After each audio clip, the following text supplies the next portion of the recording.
Hey y'all, welcome back to the channel. I don't know where this video is starting from, probably from clips from when I was at Hook and Reel. Let me turn the AC off. But probably from when I was at Hook and Reel with Hubby and baby girl, and that was on Saturday. It is currently Wednesday the 15th of April. I have auto track right now on, or face tracking on. But yeah, it's 2:49. I don't have to pick my son up until 4:30, and I just got some packages delivered. But I meant to do this video, start this video on Monday, but let's just say Amazon messed everything up. And so backtracking a little bit, let me fix my mic and I'll come back. All right, so I fixed my mic. The active track should still be on, yes. So yeah, basically Saturday, baby girl finally had came back home. Both my kids were away for spring break, so I had a week to myself with just hubby here, and he was working. So I pretty much had spring break to myself, which was the best feeling in the world. And so baby girl came back, and so hubby had wanted to go out to eat, and so we initially were going to go to Applebee's, but then we went to Hook and Reel. And in that little like plaza area, there's like Marshall's, Ulta, there's Target, Old Navy, I think that's that's BJ's. It's like a little shopping plaza. So we went to Target, and I've been in like a baking era right now, and so I made a butter pecan cake the week prior, and then the week of going into that week I was going to bake an orange creamsicle cake, and then I had wanted to go to Target and pick up some just plain vanilla cakes, and so we had stopped there to do that. And then I wanted to also pick up these as well. Let me just turn this off really quick. I saw these cases going around on TikTok that people were picking up from Target, and so I wanted to go see if they had them at Target, which my local Target did. They had all three colorways, and so I got them. They're the open story hard side mini cases. A lot of people use them as like makeup bags. I've been seeing people use them specifically for the DJI cameras, and so I have the DJI case, like the actual bag that comes with it, with the creator kit, but because I have all these accessories, it just doesn't fit. And so I was using this makeup bag, and it works fine for like in the house, but on the go I wanted something that was a little bit more sturdier.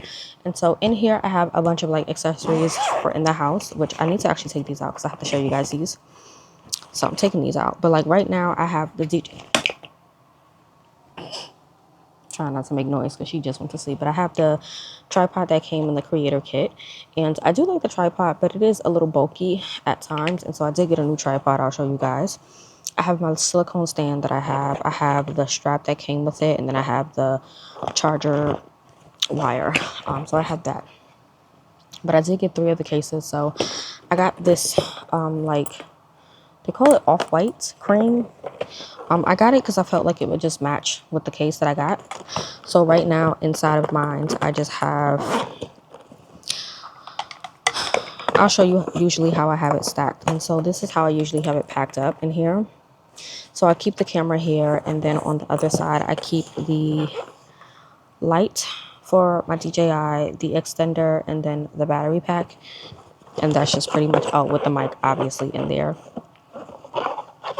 And that's usually what I keep in there. So I have that. And then I got the black one.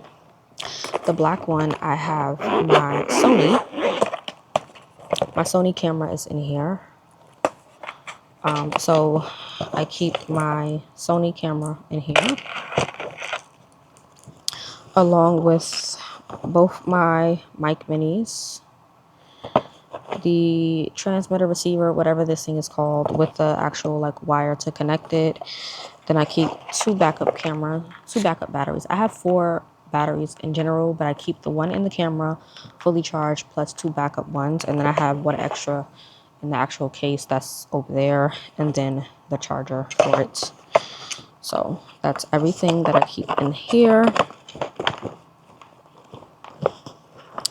Why is this looking like it won't close? Oh, duh, because of the lens. So we'll move this over here. There we go. I do have a wide angle lens, but I keep the wide angle lens, the remote and all of that in the other bag that's over there. And then I have this one. This is going to be for the new camera. So I keep mentioning a new camera. I'm going to be getting a new camera. I was going to purchase it, but my husband has decided to get it for me. I think he's going to surprise me with it during our weekend trip that we're going to go on in May.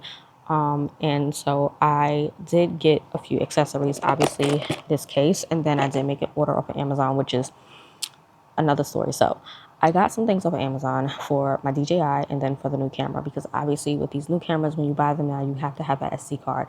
I didn't want to leave it up to my husband because SD cards are very particular. You have to have a specific, like, what is it? One, I was very particular about the gigabytes that I wanted. I prefer 256 or higher with the gigabytes, and you have to have a particular V30 A2 style and all of that. And so I wanted a particular SD card to make sure that the camera works. And so I was like, listen, at first he was like, do you want it to be a surprise? Not surprise. It didn't matter to me, but then I'm like, wait, I don't want you to surprise me and then I can't use the camera because I don't have an SD card. And so he had suggested that I go ahead and get all of my accessories.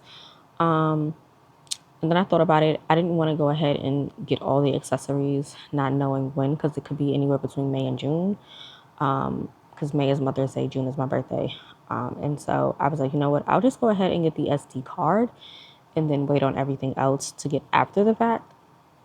And so I did. So what I did was I ordered the stuff for the DJI, which I'll show you guys, and then the SD card and a screen protector, because with the camera I want, you can get the screen protector from them, but I think they want like $10 for one, whereas on Amazon you can get like a 4-pack, two for the actual LCD and 2 for like the camera lens, for like $5. So I did that. And so with Amazon, I did like a big order, and it was a cup for my daughter, 2 items for the new camera, and then some items, I think, in a couple of bucks. They split it into 3 different packages. 2 packages were supposed to come on Monday, 1 Tuesday. However, only my daughter's cup came Monday. The other half of that package was supposed to come on Monday. It did not. And then the other half was supposed to come Tuesday. Now, what Amazon did was half of that package that was supposed to come Monday did not come Monday. They ended up not delivering it until Tuesday. And I had to complain because usually they'll send you a notification via email, oh, we're having delayed issues. Never got a notification about that. So I had an issue. So they ended up giving me a $10 promotional credit. Fine, whatever. So come Tuesday, that order that was supposed to come Monday came Tuesday. But then the order that was supposed to come Tuesday had the same issue. There was no notification, no update, no nothing. And so I contacted them. They ended up giving me a $20 credit. And then that order didn't come until today. And so I was irritated because now y'all playing with me. That's 2 orders back to back that never came when they were supposed to. And my thing is, y'all have us paying for Prime memberships. And I get things are happening. I 100% understand things happen. My issue is a communication factor. Y'all are big on taking people money. Y'all are big on these membership fees and stuff like that for Prime shipping and all of that, yada, yada, yada. We're paying for 2-day shipping, 1-day shipping. It's not like the end of the world, but my issue is, where's the communication to say, hey, your order is delayed. Hey, this is, because it's happened before where they've communicated with me that an order is delayed. That's not the issue. There was no communication. I had to contact y'all not once but twice, and this happened back to back on orders. What's going on? And then it was like there was no care. And so when I have to get a little, I don't want to say aggressive, but when I have to mention it to y'all, now y'all want to give me a $10 credit, a $20 credit. And so I had $30, I think, in promotional credit or whatever they want to call it. And so I used that promotional credit to go ahead and get some books. And so both the money that I spent from the promotional credit and then my orders that was supposed to be shipped out on those 2 days came today. And so, yeah, I'm going to show everything to you guys.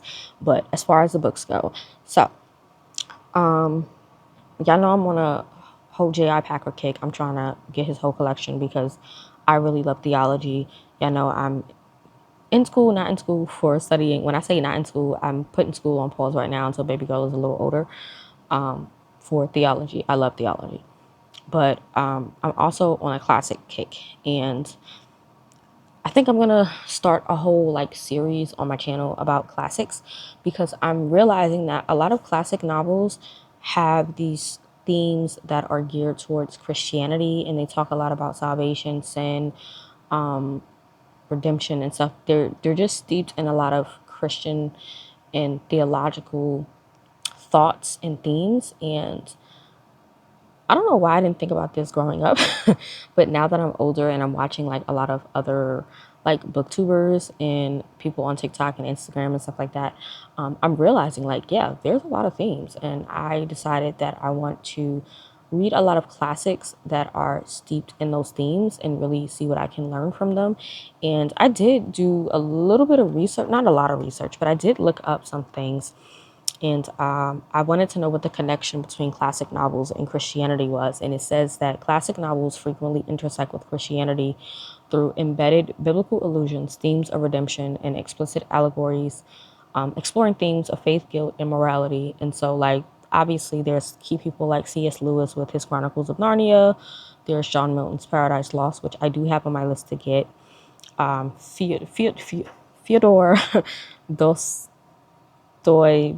I can't pronounce his name, but I do have a couple of his books, like Crime and Punishment. I have his brother's I can't pronounce it, but it's a popular book that I know the app Hollow, just like read. I think they were reading it for Lent. There's the book, The Idiot that he has, White Knight. It's a bunch of his classics that I want to read. There's Lord of the Rings. I own it, had never read it. East of Eden, I actually just got. There's The Master and Margarita. I actually own that, which actually apparently is a parallel storyline of Pontius Pilate and Jesus, which I've never even knew. I just got the classic because the cover was stunning to me. I think I got a Penguin Deluxe Classic version of it. Stunning cover. But to know that it's a parallel storyline of Jesus and Pontius Pilate, interesting. The Red Tent by Anita Diamant, I have a copy of that. And so even Moby Dick, I want to reread that. I read it as a kid, didn't care for it. And so, yeah.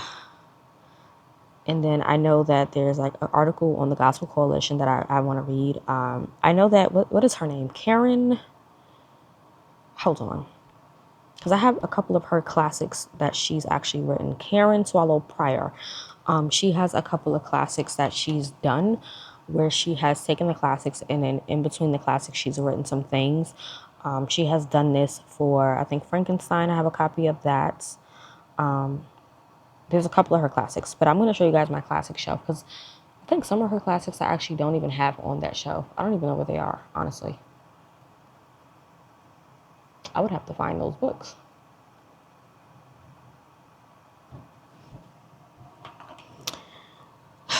Because I have a few of them and I had got them for review. I'm probably going to have to order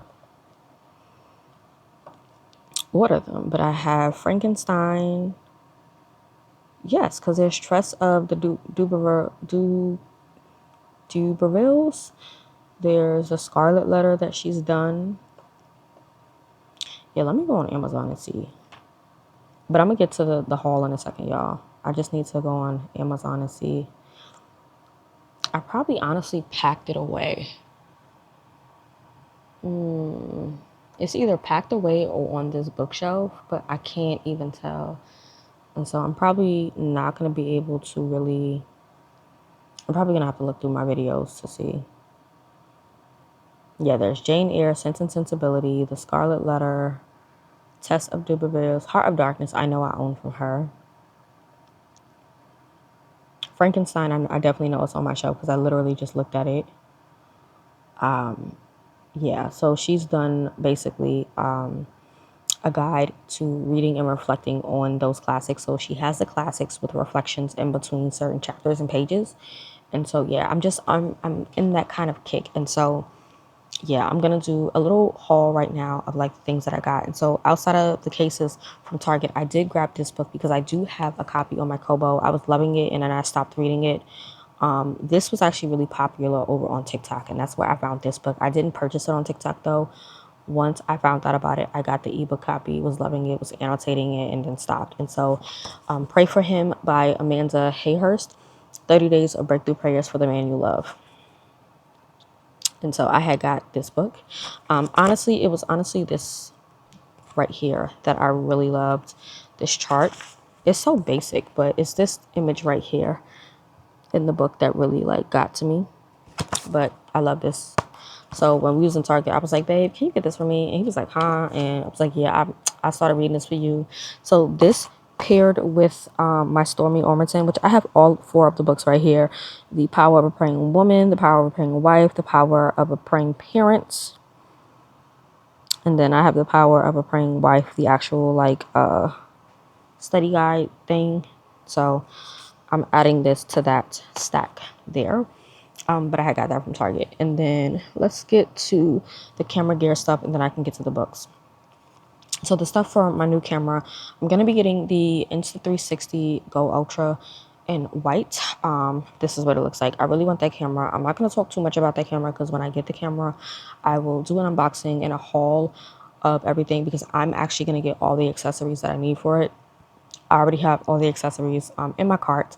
I'm going to get all the accessories mainly from Insta360 themselves. That's just what I want to do. I'm going to be getting the creator bundle. I think that's what it's called. No. Is it the creator bundle? It's either the blogger or creator bundle. I don't even know what these things are called at this point anymore. Do I have the, oh no, I turned it off. But I think it's the creator bundle that it's called. But I did get the SanDisk Extreme, micro SD card for it. And then I got the screen protectors for it. So I'm going to be using this case for the camera. The camera is so tiny, and so I'll be able to fit it in here. And so I'm just going to stick this stuff in here. And so I have that for when I get the camera. So if I get the camera while I'm away, I don't know. If I get it while we're on vacation, I'm probably going to have to do like a silent unboxing and record that. And then I'll do an unboxing of like all the accessories and everything when I'm home, because I'm not gonna probably order that until I get back. But yeah. So on to the stuff for the DJI. I got these items. I am gonna be getting one more thing because my crazy self did not do that. So like I said, I got, where's the bag go? I had this tripod, right? But it's very bulky, and it takes up a lot of space. And so I've seen people using the Ulanzi one, but it also comes with another piece. And initially I was going to get the other piece, and then I said I don't need it. But I think I'm going to get it. But I'm going to attach it to this and then stick it on, because right now I just have it on nothing.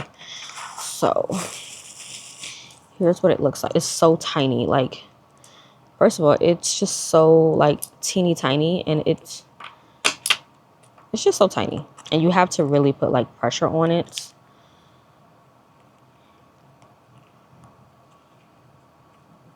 And I think once I have it on here, I kind of have to keep it on there, because I kind of have to use an Allen key to like get it on there. So let me oops, sorry y'all. And then yeah, see, it doesn't take up a lot of space, and I like that, but it keeps it steady. Let me fix this camera. Yeah, there we go. Yeah, it does not take up a lot of space like the other one did. So I like that. Like, I do still have the silicone that I could always use, but there is another piece that goes with that I think I'm going to get, because it's smaller, and I think it would just be better for travel.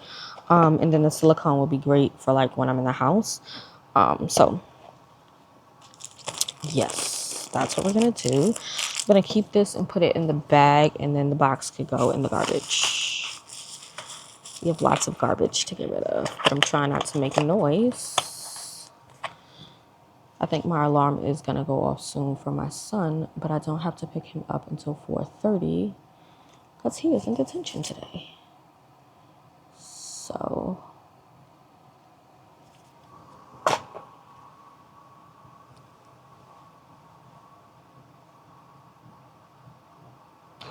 baby girl.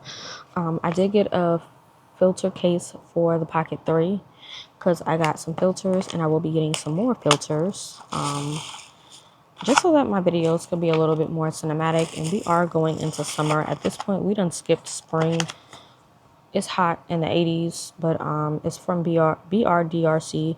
I think at this point, that's where most of my daggone accessories are from. But it looks just like this. It's just a magnetic case. And you can put, I think, what, 2, 4, 6, 7 filters in these slots, and it's magnetic. And then you can put your micro SD cards and then a big SD card. So literally it is magnetic, as you can see. So I got a macro lens for the DJI. I have the wide angle lens already, but I got a macro one because sometimes I'm going to get close-up shots, and I'll show you guys how that looks. And so with this, it came with a microfiber cloth. It comes in its own little case, which is great. I doubt it's going to fit inside of here. It comes with an extra screen protector. Oh, my husband just got to work. Yeah, it's not going to fit in this case. It's so big. This is huge. I think it's about the same size as the my wide angle lens I keep inside of here. Yeah, it's actually bigger than the wide angle lens. If you guys can see. Way bigger than a wide angle lens, but I'll show you guys. It is probably going to get blurry, but yeah, everything right now is blurry, but I will show you guys. You'll be able to like read the words on here. See, so I can get close-up shots of anything. Like if I really wanted to show you guys, like in my reading blogs or whatever, you'll be able to see close-up shots. And so that's why I got the macro lens, or from outside and I want to show flowers. Let me take that off. But yeah, so I'll be able to keep it in here though. Yeah, it's not going to be able to close if I stick it in here. It's going to pop open. So I have to keep it in the case it came in, which is annoying, but I don't want to keep the screen protector in here, but I guess I'll keep it there for now. But got that. Let me see. Can I put my wide angle lens in here? I can. So let me see if I can. I don't know if I'll be able to. Yeah, this is not going to be able to stick in here. So I'm going to have to keep this in there and then call it a day. So we'll figure it out.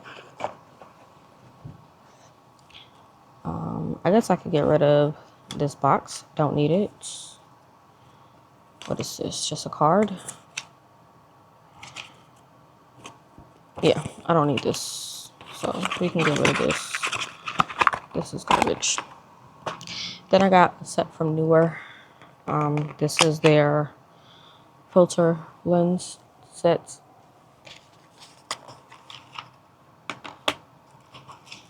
Another lens cloth. That's fine to have. This is nothing that I need to keep, so garbage. Also comes with its own case. It comes with 4 filters. So this is the ND 16, 64, a 256, and then the Black Mist filter. So I'm not sure how it's going to show on here. I can try it, but pretty much you take this when you're outside, and there's sunglasses for your camera. Let's see, let me wipe the lens. I'm just wiping the lens because these are really thin. Let's see. it does darken it up just a little. As you can see, it makes it a little bit more like darker. So basically, if it's like bright and sunny outside, this would work. I wouldn't have to mess with the exposure or anything like that. Just pop that on. Let me just take it off. I think that's the only thing that I can't stand. It's like, and as you can see, it's brighter again. And because I have this lens case, just pop it in. So I'm not going to use all of them. I'm probably just going to take the 16 and the 64. I'll keep my wide angle lens in my actual case.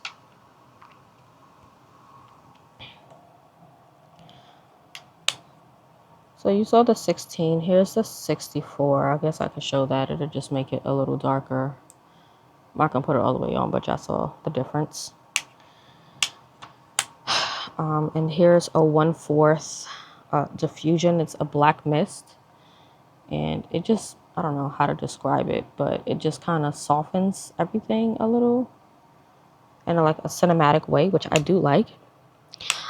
There is another set of lenses that I want to get that comes with a half black diffusion, a white one, and then a CPL, which a CPL helps with like what you call it, reflections. So I'm gonna put this up. And I do want to get into like videography and stuff like that. I'm going to put this one in the red bag and this one to go in this bag. And then, yeah.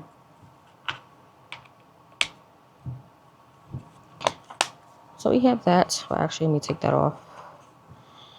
So, yeah. Actually, because of the kits, I can actually put the black mist or the black diffusion lens in my case with the 16.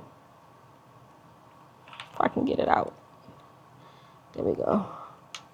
So now I have my wide angle lens, the, what is this, black diffusion, 1/4, and the 16. And then I still have the space in here for the other ones, which is cool.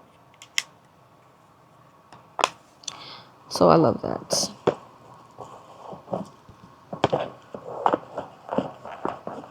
I don't know if all of that stuff fits with the,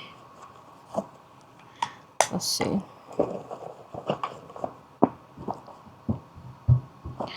We'll have to make it work. Yeah, probably not. I'll put the macro lens in here. Yeah, it wouldn't fit with the macro lens, but that's fine. But let's get into the books. All right, so y'all know I already had J.I. Packer's Knowing God in the paperback and the hardcover. I had Growing in Christ and then Keeping Step with the Spirit. And I told y'all I had to get Concise Theology, so I did get that. This one is Theology is for doxology and devotion. That is the praise of God and the practice of godliness.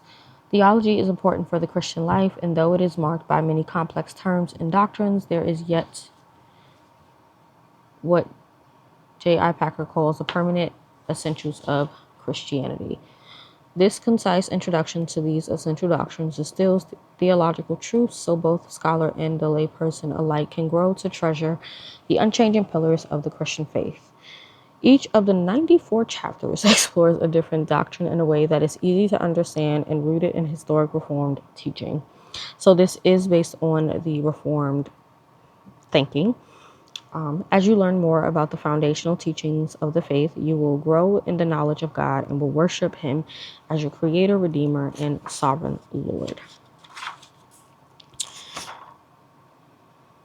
Okay.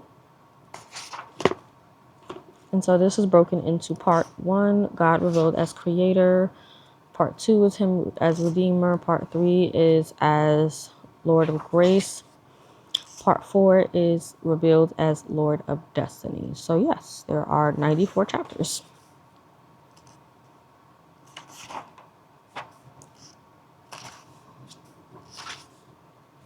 Interesting. Okay, and so in this, which translations are being used? They are using the ESV, the King James, the NIV. Shockingly, it does not seem like the RSV is being used. This came out in 1993. Okay. But y'all know I did get a RSV 2CE Bible because his other books do use that. I did grab the Pilgrim's Regress because y'all know on my books to read for 2026, I want to do Pilgrim's Progress, the Pilgrim's Regress, and the Pilgrim's Postmortem something. I want to read those 3 books back to back. So yeah, this is one of the books that I got. And y'all know I love me some C.S. Lewis. So he's another author that I definitely want to have all his books on my shelf. And so, yeah. Anything like closely related to the Pilgrim's Progress, I'm here for because I love the movie. And so let's get into the books that I had got from Amazon that are considered classics. And so the first author I am new to, I've never heard of him. And so I actually watched a video from a young kid. I don't remember his name. I think his name was Spencer, I think. And he was talking about fear and trembling, I think. And it's based on Abraham and how he was preparing to kill his son at God's command. And so, yeah, his name is Soren Kierkegaard. I'm not even going to attempt to butcher that name. This is the author. This is the book. Most of these are Penguin classics. I like the feel and look of Penguin classics. I don't know. I'm just drawn to them. I think, own a couple of Oxford classics, but I just like Penguin classics. Mainly the deluxe editions are really pretty, but like I said, I'll show you guys my Penguin Classic shelf in a few. But yeah, I'm drawn to the Penguin Classics. But this is, so in Fear and Trembling, the author expounds his personal view of religion through the scene in Genesis in which Abraham prepares to kill his son at God's command. He believed Abraham's unreserved obedience to be the essential leap of faith needed to make a full commitment to his religion. The conviction shows in this polemic that an individual can have an exceptional mission in life informed all his later writings and was also hugely influential for both Protestant theology and existentialist movement. And so, yeah, got this one. And then also The Sickness Unto Death. This one is a brilliant revelatory answer to one man's struggle to fill the spiritual void. So, yeah. Got this one too. Then I got 2 from John Steinbeck. This is To a God Unknown. This is his second novel that explores man's relationship to nature and to destiny. It's a mystical tale exploring one man's attempt to control the forces of nature and ultimately to understand the ways of God and the forces of the unconscious within. And I forgot to tell you, the prices on these 3 are about $17. I got them for less than that, thankfully. Then I got East of Eden. Apparently it's coming to Netflix. I don't know if it did come to Netflix. There is a huge sticker on this. Let's get this off. But I don't know if I'm going to watch the Netflix or not. I don't know if it's going to be a movie or a series. But let's get this. No. Amazon. I feel like Amazon needs to stop putting these little stupid stickers on their books.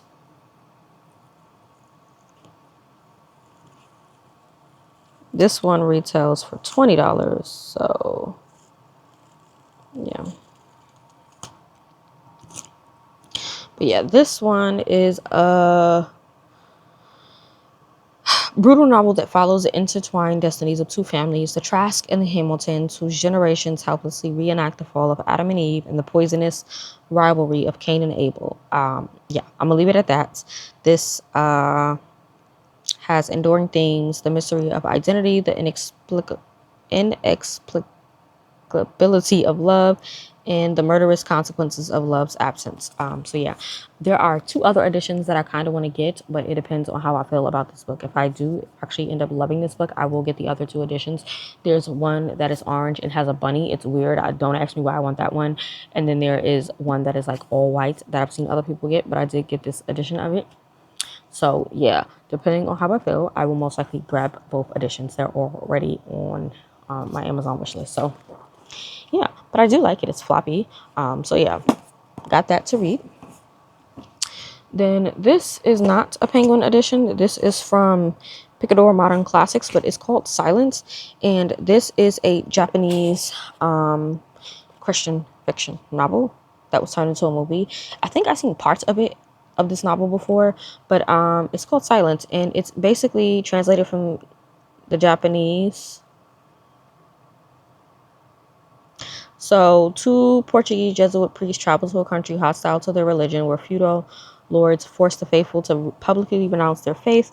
Eventually captured and forced to watch their Japanese Christian brothers lay down their lives for their faith, the priests bear witness to unimaginable cruelties that test their own beliefs. And so basically it's these priests trying to understand God's silence, and that is going to be interesting, having to deal with God's silence in the midst of these people dealing with a lot of these cruelties and facing death. And so yeah, that's then this author, I've seen this book multiple times and I always end up putting it down. What in the world is this? It's interesting. Very interesting. But it's called Beyond Good and Evil by I don't know.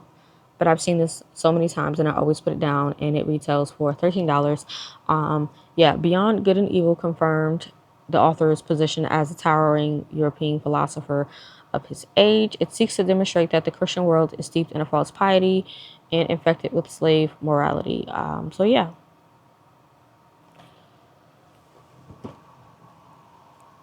The last two are chunkers. They're very chunkers. This one retails for $16.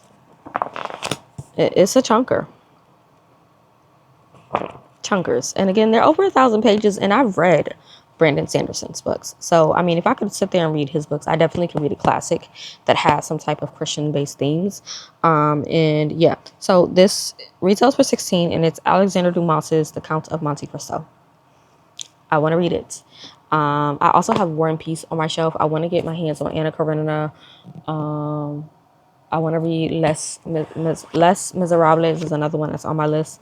And so, yeah, this is The Count of Monte Cristo.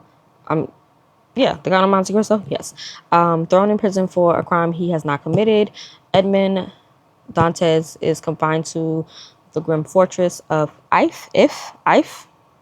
There he learns of a great hoard of treasure hidden on the Isle of Monte Cristo, and he becomes determined not only to escape, but also to use the treasure to plot the destruction of three men responsible for his incarceration. So, yeah, if you don't know about the Count of Monte Cristo, then, I mean, it's a very popular novel and story. And then this one is a chunker as well, but I got the deluxe edition of it. She's gorgeous. There is a regular, like, classic version. I got the deluxe. The deluxe edition is $32. I just love the deluxe editions, and you'll see when I show you guys my collection later. The deluxe editions of Penguin Classics are like pretty. Like the black spine editions look like this, and I'll show you guys. Like black spine editions are very pretty. Like I really just like how the black spine editions look. They're literally black spines, but it's something about these deluxe editions. The cover art is gorgeous. The spines are gorgeous. And they literally just say Penguin Classics Deluxe Editions. This one is Kristen Lavenranstetter. I can't pronounce that, nor can I say the author's name. Sigrid Nstedt. But this is translated by Tina Nunnally. So yeah, it's as a young girl growing up in the 14th century Norway, Kristen is deeply devoted to her father, a kind and courageous man. But when, as a student in a convent school, she meets the charming, impetuous Erland, can't say his last name, she defies her parents in a stubborn pursuit of her own desires.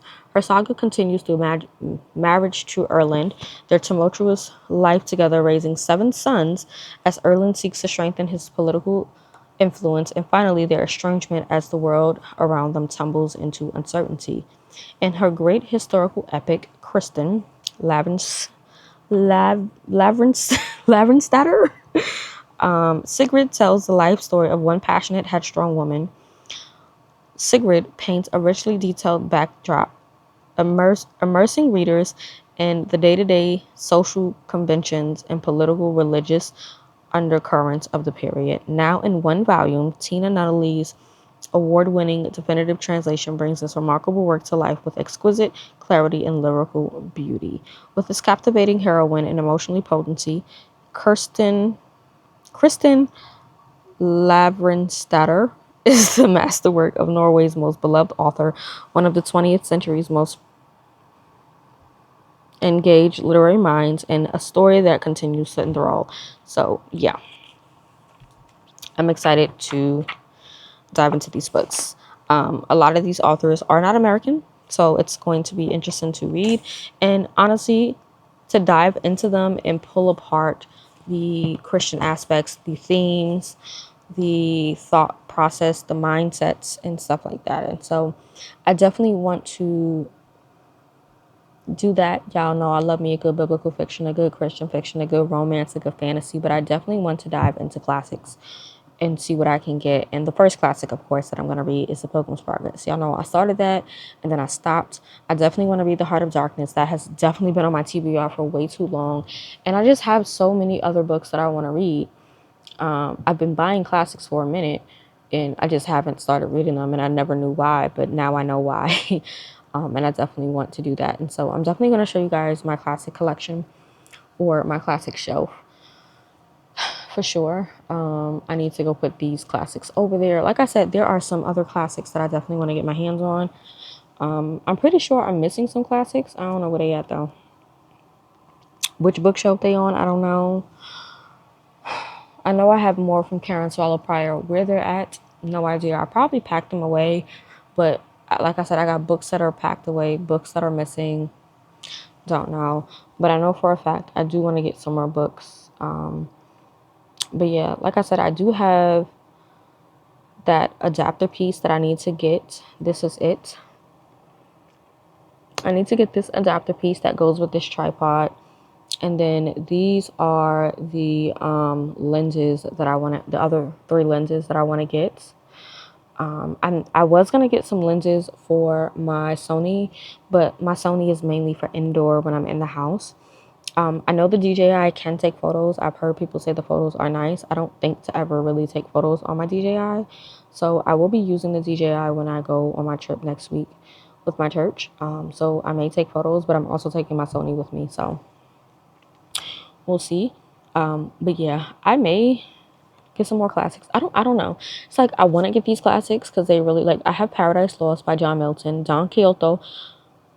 Is it Kyoto or Quixote? Gilead by Marilyn Robinson, I've heard about. Obviously Dracula, and Frankenstein. I have a couple of versions of Frankenstein, but I want to get like the deluxe edition. I want to get the deluxe edition of Dracula, less Miserables. I want the deluxe edition of that. The Idiot by Fyodor Dostoevsky. I think that's how you say that man's name. I have no idea. Yeah, it's just a bunch of other like books that I want to get classic wise. I know he has White Knight. I know he has. I definitely want to get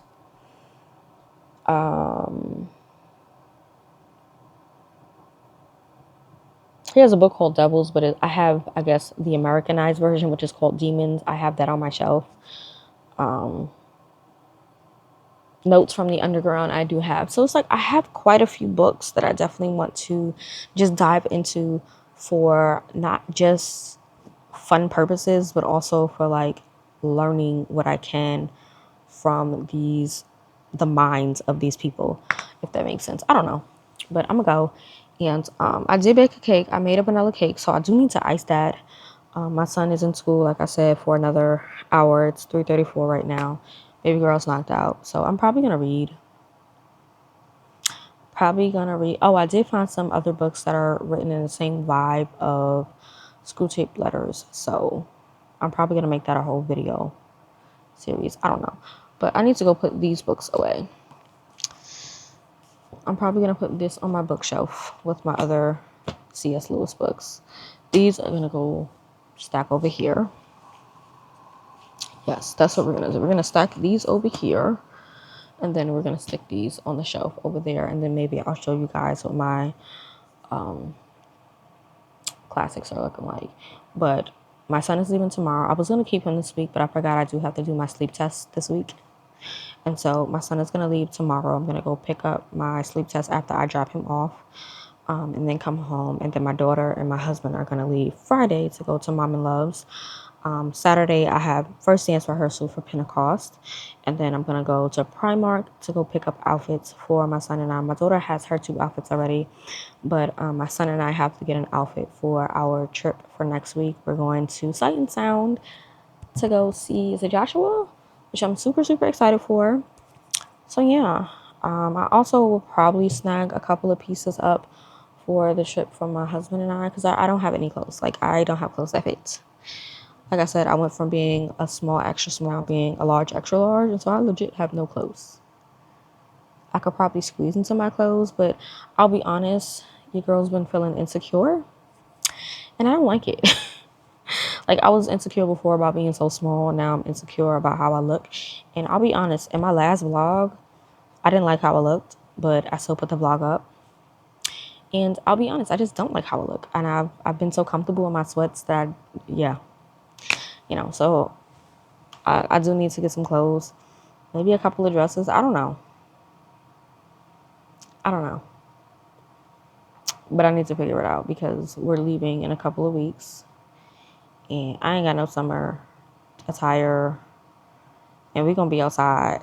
So only thing I can think of is seeing if I got some shorts. But if I have shorts, they probably don't fit. So I'll probably try to find me a couple of pair of shorts that I could rock. Yeah. I don't know. I'm rambling. Let me go put these books up and chill out. I got my coffee. Haven't even drunk it yet. Got food in the microwave. Let me put everything up and take this time to relax while she's relaxing. I'll come back to y'all in the next clip. Good morning, guys. It is currently 8:06 on Thursday. Dropped my son off to school at like 7:45. Just washed my face, brushed my teeth, all that stuff. I made me a coffee. I was going to take it with me, but I'm going to take my water instead. I'm getting ready to call an Uber to head to the doctor's or the hospital.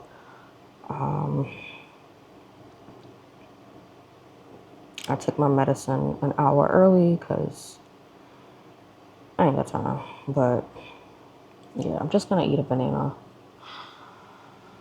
for breakfast. So yeah, it's 8:07 right now. It's the morning. 8:07. I need to change my wallpapers. They're so old. It's a wallpaper of me and my husband. And then it's a wallpaper of baby girl. And then of my son. They're really old, but I don't want to change them.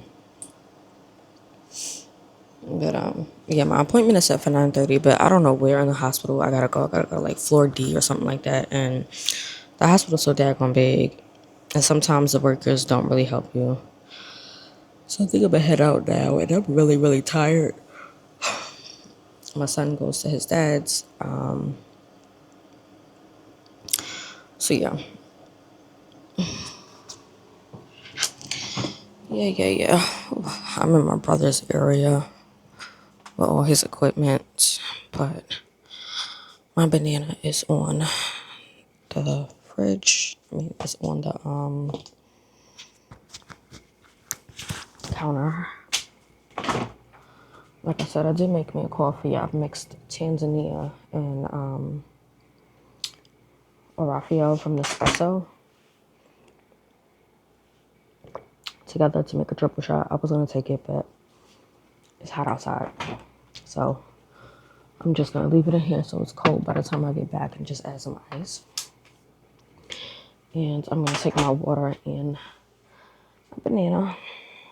It's with me. My camera,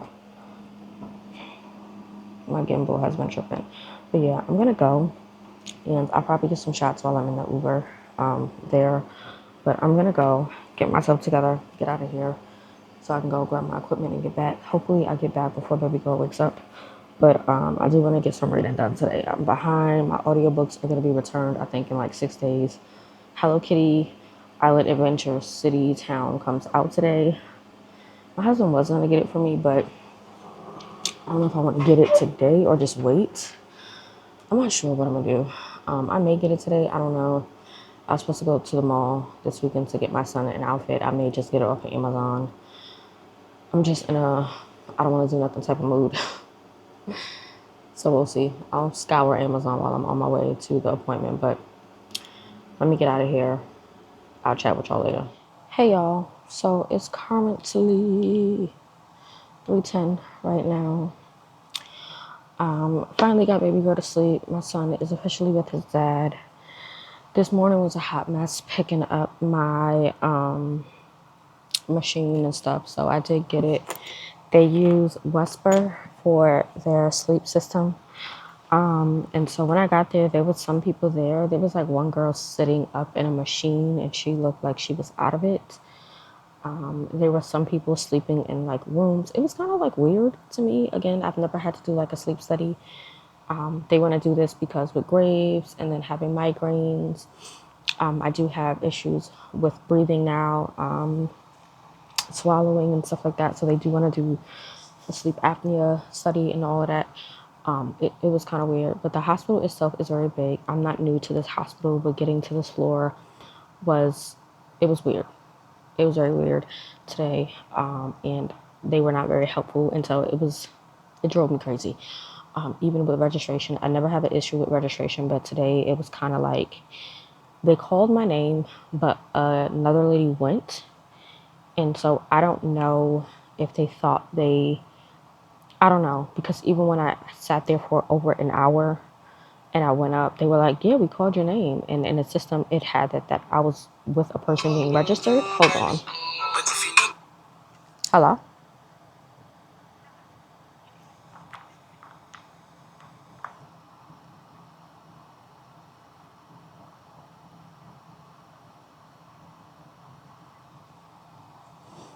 Yes, that's the pharmacy telling me about methimazole. The 10 milligrams I don't take anymore, so they let me know I'm out of refills, which I know because I take 5 milligrams now, so whatever. But it was a hassle today. It was driving me insane. I didn't have anything but that banana. I had pre-made my coffee. This is how much of my coffee I've had so far. Like, came home, my husband bought him and I some sandwiches. Baby girl ate half my sandwich. And when I say ate, I mean ate, because she literally was taking small nibbles, and then I opened up the sandwich, let her get the meat. Yeah. So finally got her to sleep. got my machine. So they was like, basically, if anybody snores, they can't be around. So that's why I'm not taking it till tomorrow. It's a whole thing. Got to put like the wristband on with the finger thing on, and there's 2 patches that got to go. That's the whole thing. Got to have the phone on the charger on the bed with me. It got to be on for at least a minimum of 6 hours. No one else, basically, because they don't want it to pick up anybody else snoring. So luckily, everyone is getting kicked out tomorrow. Not like kicked out, but my son, obviously. I was going to keep him this weekend, but because of this test, and I don't want it to mess up. If it mess up, they give me the opportunity to take it 2 more times at home, because it comes with 2 extra patches as backup. But if not, then I have to do the sleep study there. I don't want to have to go into the hospital to do the sleep study overnight. That's just, I don't want to be in the hospital unless I have to, and I don't want to go to the hospital unless I have a fever, which is why I'm really big on not getting sick this season. So yeah, baby girl's going to her grandmom's. I'm staying home, and hubby's gonna go with her because mom in love is going out, I think, on Sunday, and she needs somebody to watch the baby. So hubby is gonna go over there with her, and so I'll be home to do that test Friday night with no one here, just me. So there will be no extra sounds. I won't have any interrupted sleep, and so I'll be able to do it 6 hours straight. And so yeah, I have taken all my medications. I'm getting ready to take this. I don't like the flavor of this, so I don't take it too often, but it actually does help. I do eventually need to pick up some more of the stress gummies from Ali because those things work so well, but I don't have any more and I haven't picked up any more. So I'm going to take the relaxing magnesium. It supports muscle relaxation. It has magnesium citrate.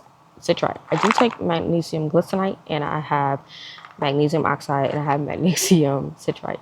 I go between them because depending on, I need to turn off my alarm for my son because I had the alarms turned on for this weekend because I was going to keep him this weekend, but I'm not. So yeah, but yeah, this as well, but it's in raspberry lavender. I don't like the flavor, and then with this one you have to take 4.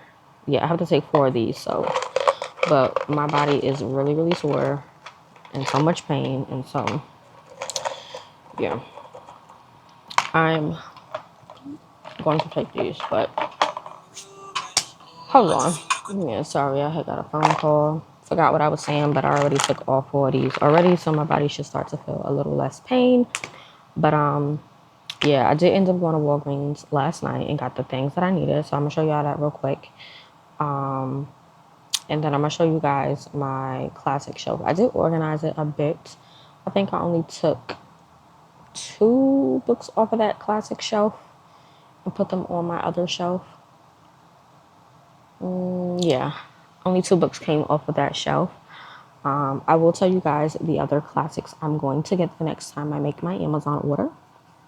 But let me just run through the thing. So I am going to do my nails, if not tonight, tomorrow. So right now I have this Sally Hansen Extreme Wear in the color White On. I do love me a good Sally Hansen. I have this on just because y'all know I cannot wear my press-ons. I probably can't wear press-ons until May. Probably really not till June. But I'm most likely going to throw my press-ons when my husband and I go on our little vacation for the weekend. Because right after that trip, the next weekend, I'm going away with my apostle and my mom and a few ladies from the church for a women's retreat, like a women's like small weekend retreat with another church. And so I'm probably going to throw some press-ons for that because I really don't want to walk around like this. But I have been using these 2 polishes, well, mainly this one, the Nature Strong botanical base coat from OPI. I'm not even sure if this is really good for my nails, but I've been using it. And so I needed some nail polish remover because again, I've been using gel nail polish when I was going to the nail salon, and then because I wasn't going to the nail salon, I was doing press on. So I really haven't kept up with like nail polish. Now keep in mind, I do have like this big container of nail polish under my bed, but I don't feel like going under my bed because one is dusty. I don't feel like going under there, and I'm pretty sure all the nail polish under my bed are either thinned out. I don't have nail polish thinner, and if I do, again, it's under the bed. Don't feel like getting it, and I don't feel like going through the whole process. So I needed some nail polish remover to take this off my nails because it's legitimately like I was starting to pull this one off my nails. This is why I switched over to gel nail polish. But we're just going the good old nail polish route right now. And so I am going to change my nail polish to this color from OPI. I forgot that I had it. It's just a neutral color. This is in the shade Mimosas for Mr. and Mrs. I don't know if it's going to focus. Focus. Come on, please focus. Yeah, and see, this is why I got that macro lens. Hopefully that's focusing, I'm not sure. But yeah, I'm going to do this like neutral shade on my nails. I don't want nothing too loud. I just want something simple as my nails are like coming back. I got this big bag, but I don't want it to make sounds because I don't want her to wake up. But usually I will go to Dollar Tree and get razors and stuff. My Dollar Tree is currently closed, and so the closest ones are like, I gotta take Ubers too. So I got some razors. I wanted to try this scent from Venus, so I got the Venus Gillette, right? Yeah, the Comfort Glide and the white tea scent. So I got this, the handle with 2 of the like razor heads.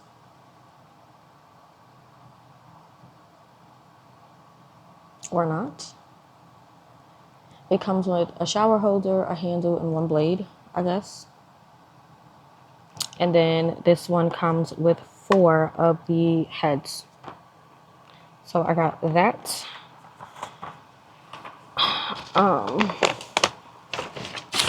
Then I bought Nair. I want to try Nair. I've never used Nair. I usually just shave and call it a day.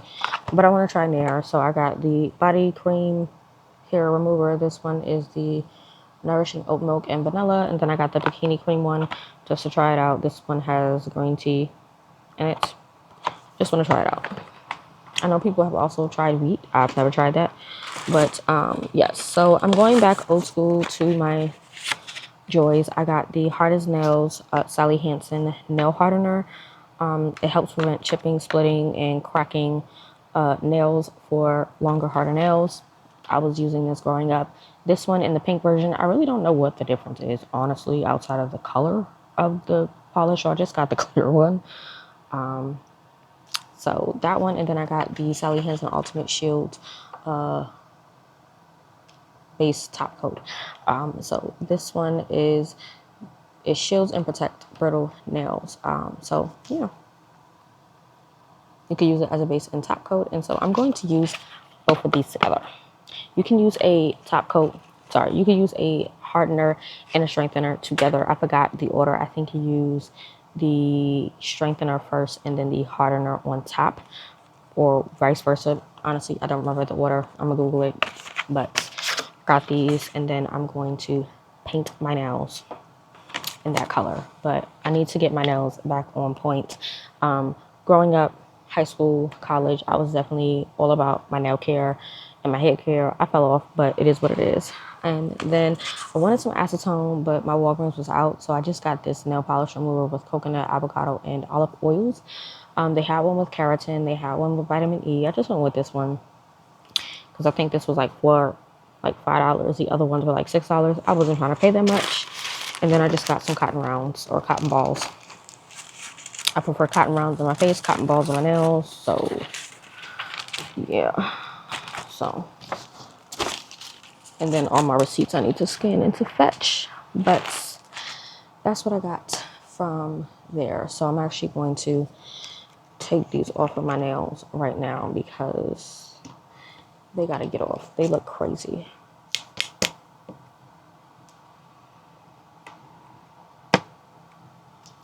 Try not to wake up baby girl. I don't want to pop this on my... Oh. Why it look like that? I hate when this looks like that. Oh, there we go. Okay.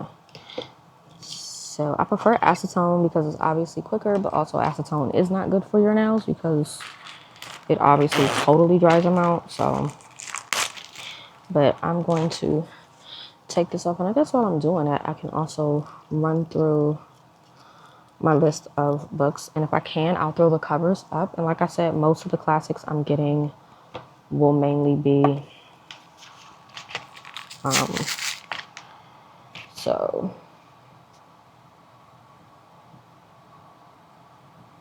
I'm going to use this as a top coat, and then I'm going to use this as like the base coat on my nails. So I'm going to apply,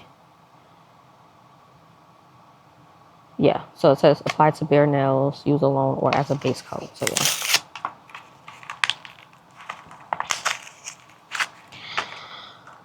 So we have the OG Hard as Nails. Then we're going to use the OPI in Mimosas for Mr. and Mrs. because obviously, duh. And then we're going to use the Ultimate Shield on top. But while we're doing that, let me take this off. Yeah. Oh, I like that. That got that off quickly. Hold on now, Walgreens. This is the advanced nail polish remover. Usually, I'm fighting to get my nail polish off. That got that off quick. Hold on. While I'm doing that, let me run through the classics with you guys. And like I said, I already added to my...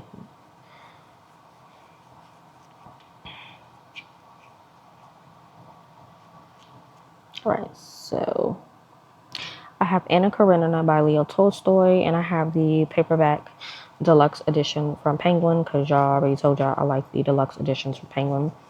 The Idiot by Fyodor Dostoevsky. I think that's how you say that man's name. I'm always saying it wrong. I'm probably going to butcher his name a few more times in this video because, yeah, a lot of these authors are like European. So, yeah. We have Paradise Lost by John Milton, Don Quixote by Cervantes, Gilead by Marilyn Robinson. I think I mentioned a lot of these authors already. Mary Shelley's Frankenstein, Dracula by Bram Stoker, and Les Miserables by Victor Hugo. I believe there are a few others, but I have to watch some videos on like TikTok and YouTube. But right now, those are the ones I'm set on. I don't think I want to step outside of those just as of yet. Because obviously I have the ones on my shelf. But yeah, so I'm going to take this polish off and then I'm going to stick you guys on the tripod over there. And then we are going to take a look at my classics. And then, yeah. So that only took one.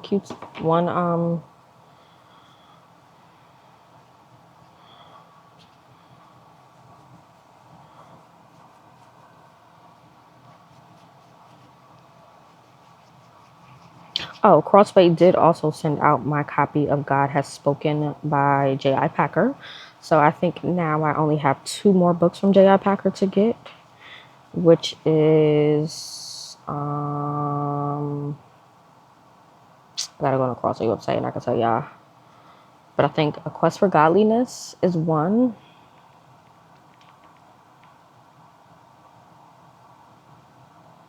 Yeah, I know definitely A Quest for Godliness is one, but let me look and see what the other one is because I can't remember.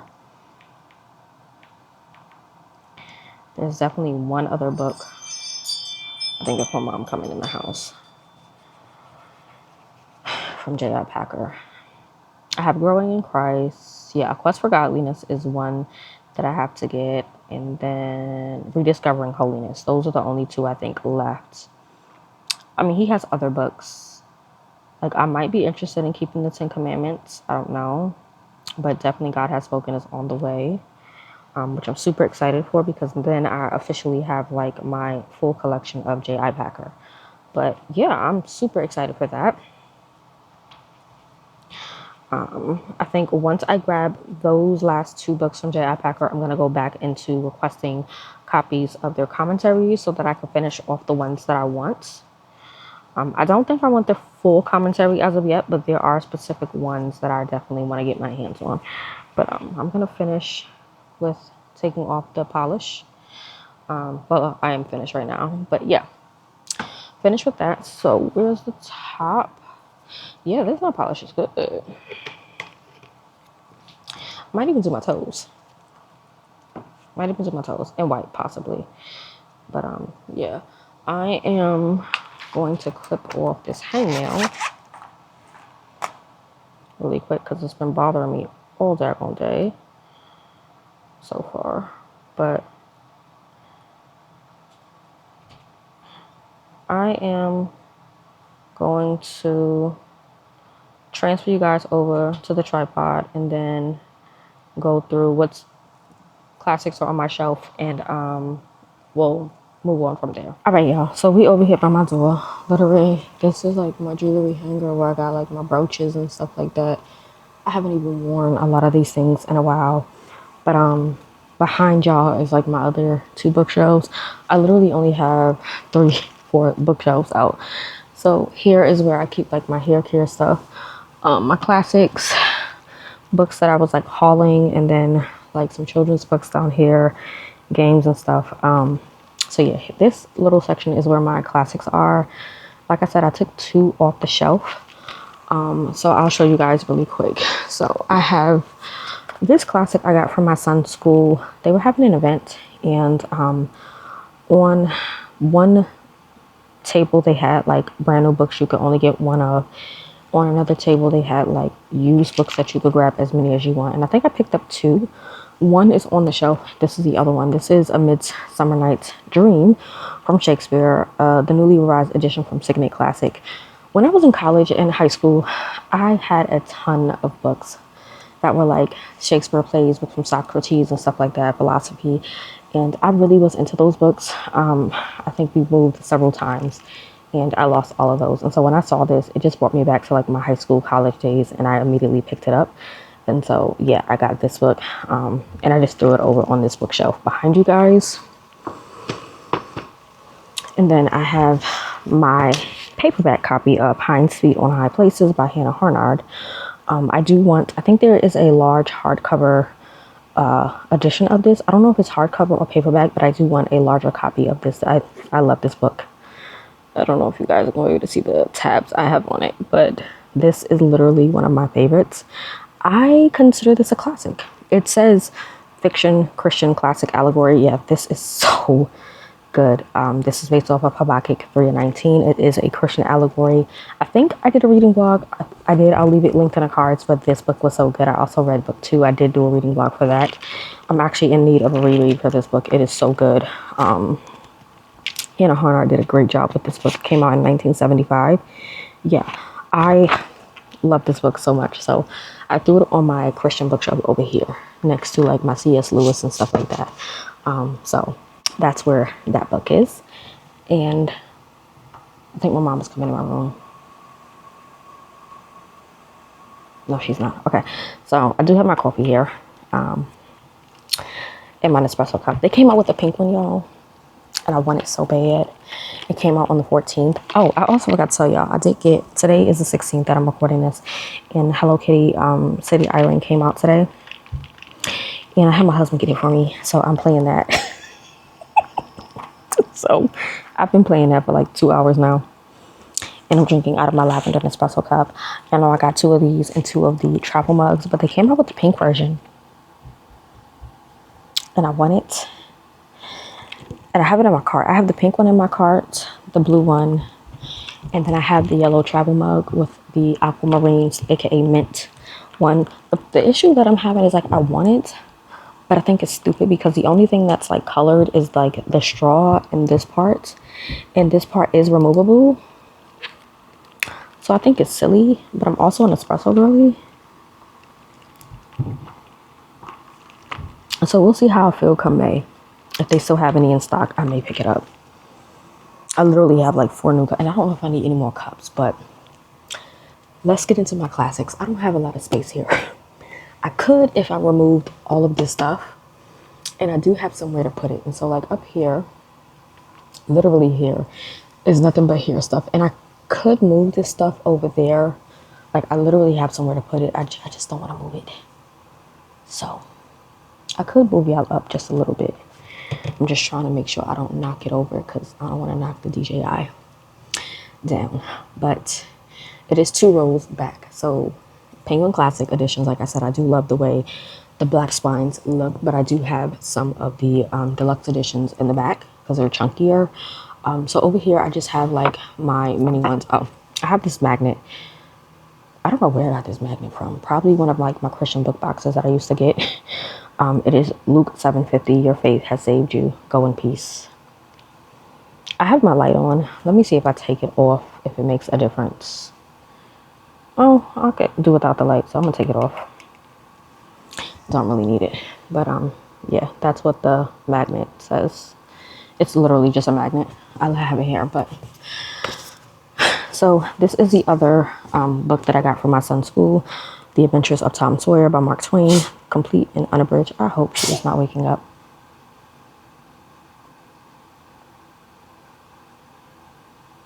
Okay. But yeah, never read it, I don't think. So I just grabbed it.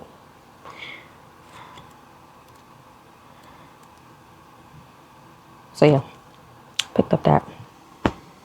I got 2 George Orwell books. I've never read them and I want to. So obviously Animal Farm. These editions are from Signet Classics. So the same Signet Classics that wrote Midsummer Night's Dream. I got these from Barnes & Noble, I think. You know what? I wonder, is Signet Classic a part of Penguin? They are. So they're an imprint of Penguin. Never knew that. But yeah, Animal Farm. And then 1984.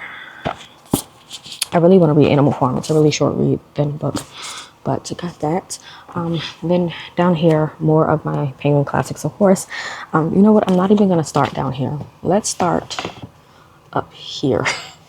So I know that there's a sequel to this. I think I have the copy of it ebook wise, but I have The Alchemist by Paulo Coelho. I think I've heard many people rave about this, so I have that. I want to read it so bad. And then I have a couple of vintage classic editions. This is a Japanese novel, right? Yeah, so I have two Japanese novels actually. So let me just pull them both out.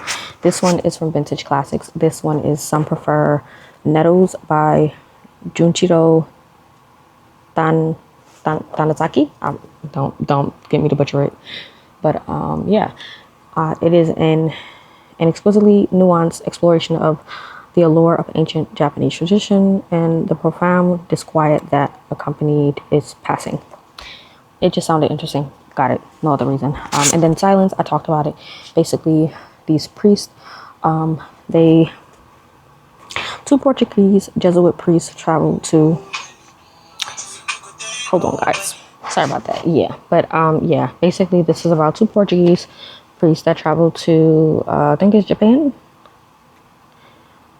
And they basically see the Japanese brothers lay down their lives, and it's basically these Portuguese priests coming to terms with God's silence in the midst of all of this tragedy going on. So there is a movie associated with it. I think I saw the movie before, or bits and pieces of it. I'm not really sure because it sounds like something I've seen, and then I've seen bits and pieces, snippets of it. So I don't know, but I definitely have that to get.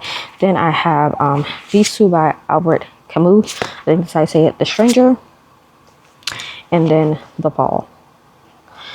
And then this guy, Fyodor Dostoevsky, I think that's how you say his name. Notes from Underground. Got that. Okay. Let me see if I remember how I had these organized. Yes. Okay. So we have those. Then on the side here, we have the books I literally just hauled. So we have The Sickness Unto Death by Soren K, because I can't say his name, and Fear and Trembling, John Steinbeck, To a God Unknown, and then Friedrich N, because I can't say his last name, Beyond Good and Evil. Then we have the rest of my classics. I do have some up here back there, but we'll get to that. We have The Picture of Dorian Gray. I know that there is a, how do you say it? Not unabridged. An uncensored version of this.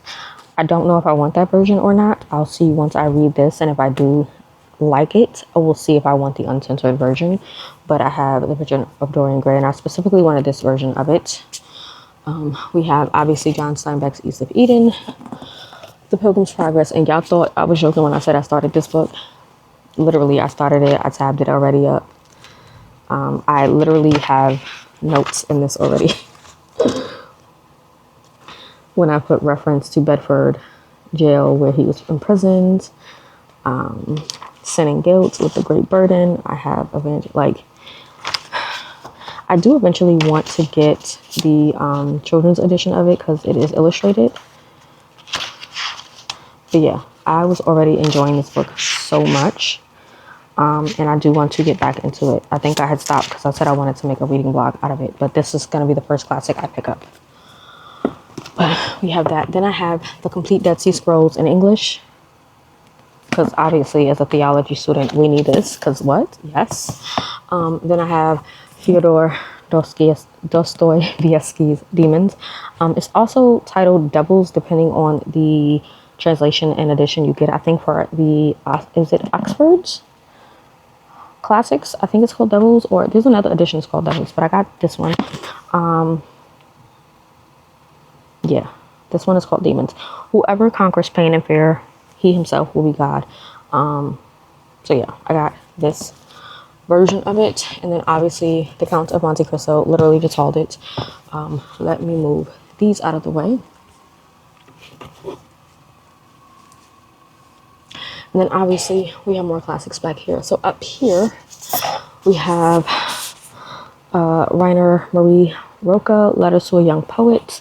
We have Joseph Conrad's The Heart of Darkness and The Congo Diary. This is another Christian classic I definitely want to read. I've heard a lot about it. I do have the version from Karen Swallow Prior, which is why I do want to read this, because it is a Christian classic. And then we have Robert Louis Stevenson's The Strange Case of Dr. Jekyll and Mr. Hyde. I definitely want to read that. And then The Haunting of Hill House by Shirley Jackson.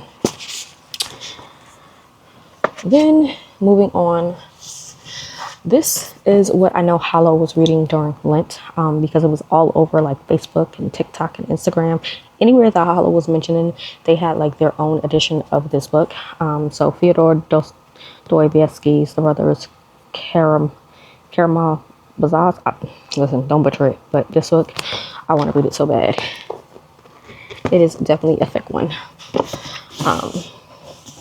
This is the deluxe classic edition of the Master and Margarita. So yeah, the 50th anniversary edition. Love this cover, so gorgeous. But yeah, I want to read this so bad.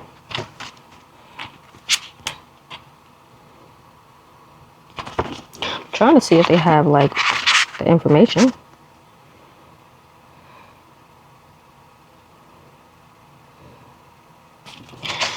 They don't have the information about what this is. Interesting.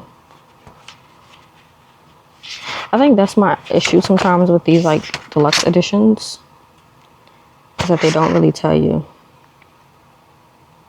It's a fantasy novel about the devil and his henchmen set in modern Moscow. That's what it says. But apparently when I looked it up, it says something about Pontius Pilate and Jesus. So I don't know. We'll see. Another Fyodor Dostoevsky and the deluxe edition from Penguin. This is Crime and Punishment. Another one that a lot of people that are Christians read. Then obviously we have another one that I just hauled by Sigrid. This is that Kristen Lavren's Siddhartha book about that woman. So we have that in the Penguin Deluxe edition. Another one in the Penguin Deluxe edition is War and Peace, which she a thick one, but she has double edges. And then lastly on this show,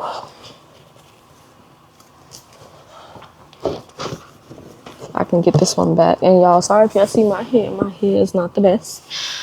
Is Frankenstein by Mary E. Shelley. And this is by Karen Swallow Prior. I do have Jane Eyre from her. I do have Heart of Darkness from her. I do have a few other of her books.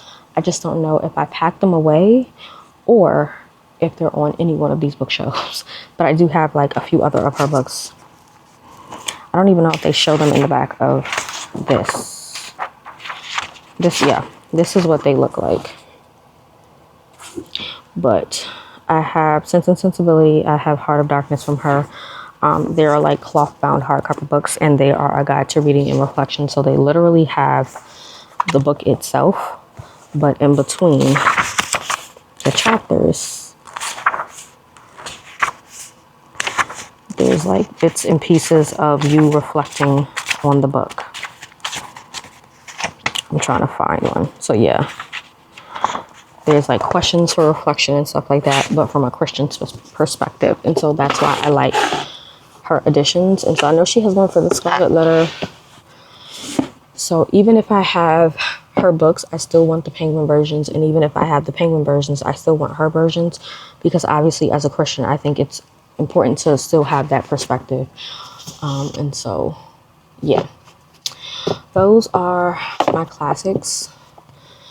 And these are the classics that I want to have as a Christian, just to read and really just grow, and to actually just learn and to expand my mind outside of biblical fiction, Christian fiction, and things like that. So yeah, let me fix these. That goes there. I think Oscar Wilde was in the front.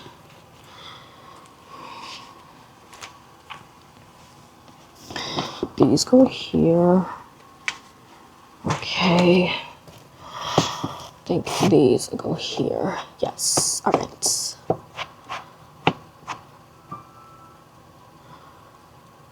I'm actually gonna put these down here.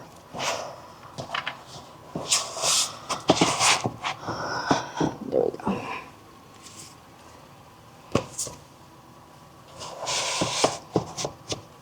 Cool. And then fix these back. And so yeah, that is my classic shelf so far. I think I am gonna eventually have to fix this like hair care section because like I said, I'm gonna get my hands on more classics. And I honestly don't like the way this part is looking, but that's just how I have to have it. So let me get you back up. Let me get you guys back over there and then we can continue talking. Hey y'all. So I'm back. It is 10:33. I literally just put baby girl to bed. I'm in my brother's area. Y'all probably hear the fan. Hopefully y'all don't because I got the noise reduction on, but I'm gonna eat. I got some soul food from last night, some leftovers. A lot has transpired. So I'm getting a new phone in a couple of days. Upgraded my phone. I have a Galaxy Note 10 Plus. This phone came out in 2019. I've had this phone now for like 7 years. And so I am going to be upgrading to the Galaxy S26 Ultra, which I'm actually excited about. I'm a Galaxy girl through and through. I have an iPhone.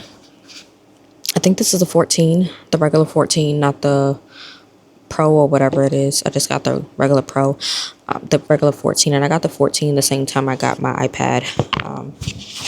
And I had bought these for the purpose of DOI, for work purposes, like literally for ministry purposes. And I still use them for ministry purposes, but I'm not an iPhone girly whatsoever. That's not my forte. And I'm actually glad I got them because I was able to use them to communicate with my husband at the time when he was just, my boyfriend back then. And so, yeah, but transferring phone companies, getting a upgrade, which is great because all of that is happening right before my birthday and Mother's Day. So next week is going to be eventful. We have a trip next week, new phone next week, and then literally like right after that is Mother's Day weekend, and then I think I get my new camera, so that's going to be great.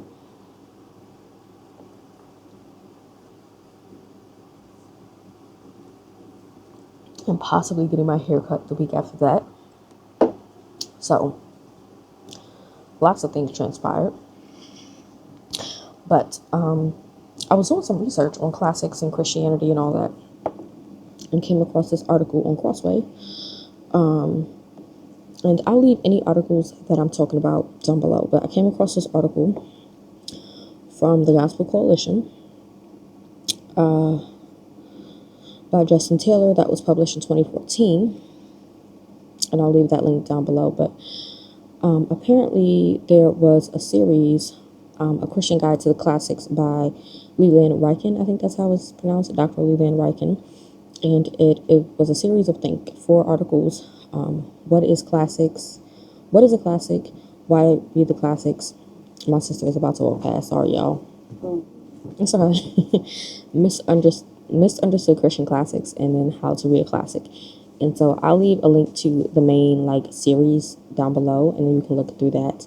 And he talks about the classics. And I think Lifeway did 5 reasons Christians should read classic literature as well. That was done in 2020. And so I was reading through that. And so, yeah, I am excited. I did do a little bit of interacting with ChatGPT to come up with a list of 30 books that I could read through. And ChatGPT actually gave me some new ones that I do want to try to check out. So I'm actually going to write a list of these books out. Now, some of these I already had on my list to read, funny enough, but it did give me a few others, so that was pretty funny to me. like, I already had Paradise Lost. I already had Dracula, Frankenstein, Picture of Dorian Gray, The Heart of Darkness. Let's see, what was the other ones? Leo Tolstoy, some of his books. Carrie Ten Boom, her book was not on my list, but I definitely own it. The Hiding Place, I have that. They had put some books by G.K. Chesterton on there, but there was a specific book by him that I have. I think something about the Thursday Man.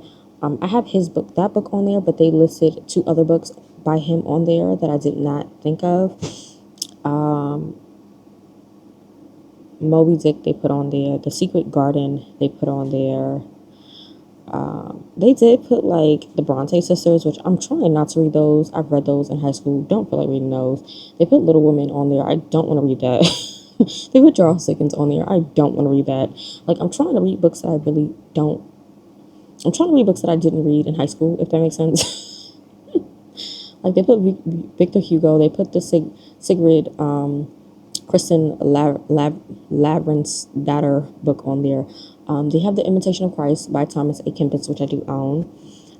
Ben-Hur they put on there, which I've heard of. They have The Pilgrim's Progress, The Chronicles of Narnia, which I started, The Space Trilogy by C.S. Lewis, which I read the first 2 books. I need to read the last one.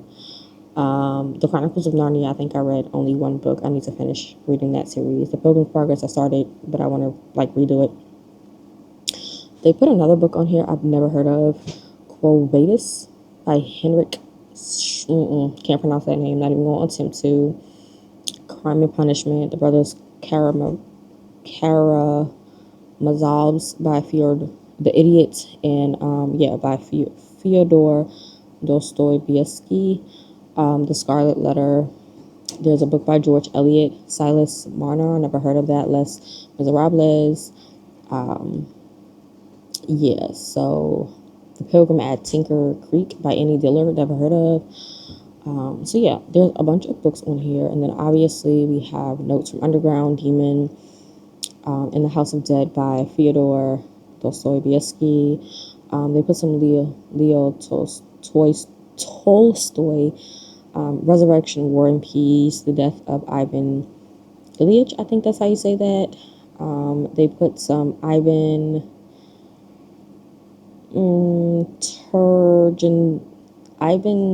something. It's Fathers and Sons by Ivan T.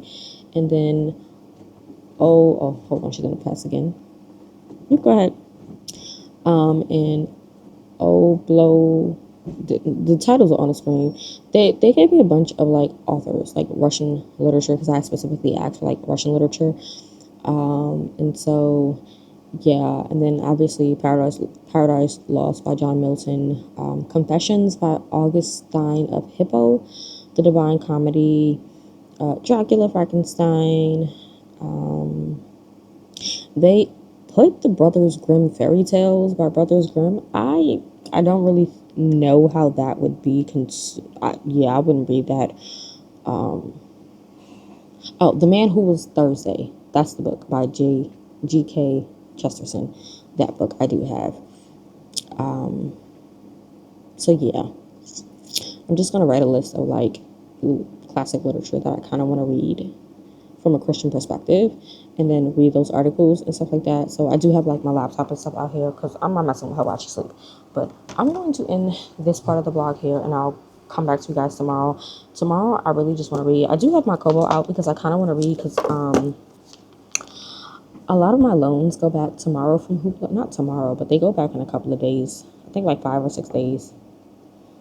4 days actually. So I have okay, so I recently borrowed Sincerely Stoneheart by Emily Wilson Hussam, which is supposed to be like a female version, another female version of Screwtape Letters, which I do want to get into, but that returns in 17 days. And then Finley Donovan is Killing It by El Casimano, Prince of Thorns by Mark Lawrence, and Empire of the Vampire by Jay Kristoff returns in 4 days. Technically 3 days come tomorrow. And so Empire of the Vampire takes like 25 hours. Prince of Thorns is how long? Where's the hours on this thing? Oh, Prince of Thorns is a 9-hour read. Empire of the Vampire is 27.5 hours. And then Finley Donovan is 10 hours. I also had another book out, but I sent it back from Hoopla and then borrowed it off of Libby, so I extended that, and this is a 7-hour read, I think. Yeah, it's 7 hours before the coffee gets cold, and so I can probably read that on the bus trip for next week, honestly. I did also request other books, but I think they're still on hold. Let me see. Yeah, Prince of Thorns is still 2 weeks out. I requested that, and Finley Donovan is still 2 weeks out. Yeah. And so,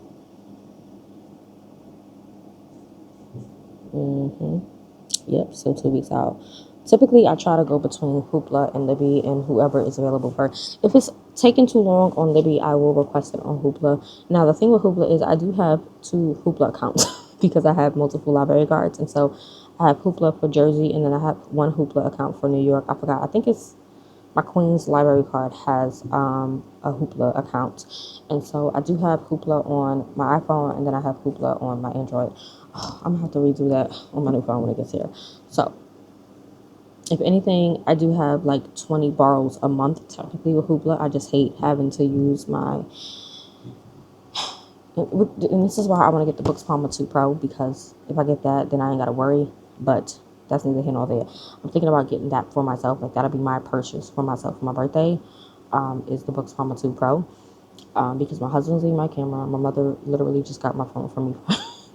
And then I'm getting my hair cut, but I don't consider that a birthday gift. That is for me more of a medical concern, just because for my mental and my personal health well-being, I feel like the haircut is a necessity for me. Yeah, it's like a mental, emotional, health well-being type thing. I consider the haircut a necessity. So it's not really like a birthday thing. It's a necessity for me. And so, yeah, I was going to get the camera for myself. My husband's getting it for me. So I feel like for myself, I should just go ahead and get that. And that'll probably be the last purchase I get until we move. And then once we move, I think for Christmas, I'm thinking possibly the Switch 2. But they just came out with the DJI Osmo Pocket 4. And I've been looking at the videos for it. I don't think I'm going to get it though. It's not that big of an upgrade, but the upgrade is kind of dope for what they did with the 4. But I don't know, maybe in like a year or two I might upgrade to the 4. But I think I really want to get the Switch 2. Is it the Switch 2? Yeah, the Switch 2. Because I have a Switch Lite, I have a Switch OLED, and I just feel like the Switch 2 would be a nice upgrade. Who knows? I am a tech girly, but not like a high-key tech girly. I definitely am getting into the camera tech vibe. I do want to get into like more cinematic videos, but we'll see. I don't really know. We'll see. But I'm finna watch videos on the new phone, because when I get new tech, I watch videos. Like, I binge watch videos on new tech before I get the tech, so that I know how to work the new tech. I did that with every camera. I did that with every e-reader that I do that with every device that I'm going to get, so that I know what I'm working with and I know what I'm doing. And so, yeah, that's what I'm going to do while I work on this thing. I think over the weekend, well, tomorrow is really just going to be a chill day once my daughter leaves, because I really want to make sure that my body is relaxed so that I'm not stressed out while I'm sleeping and resting tomorrow. So I do have my e-reader in case I decide to read while I'm eating. I have mac and cheese, yams, and fried chicken. Should I be eating this? Absolutely not. But am I going to enjoy it? Absolutely. Absolutely. I'll get back to eating healthy tomorrow. But, well, the place we got this from, my sister actually ordered salmon. They gave us an extra plate of salmon. I tried the salmon, and so I will order salmon from this soul food spot. Their salmon was so delicious. So I will start ordering salmon from them, but I'm just salmoned out because I've been eating salmon nonstop. But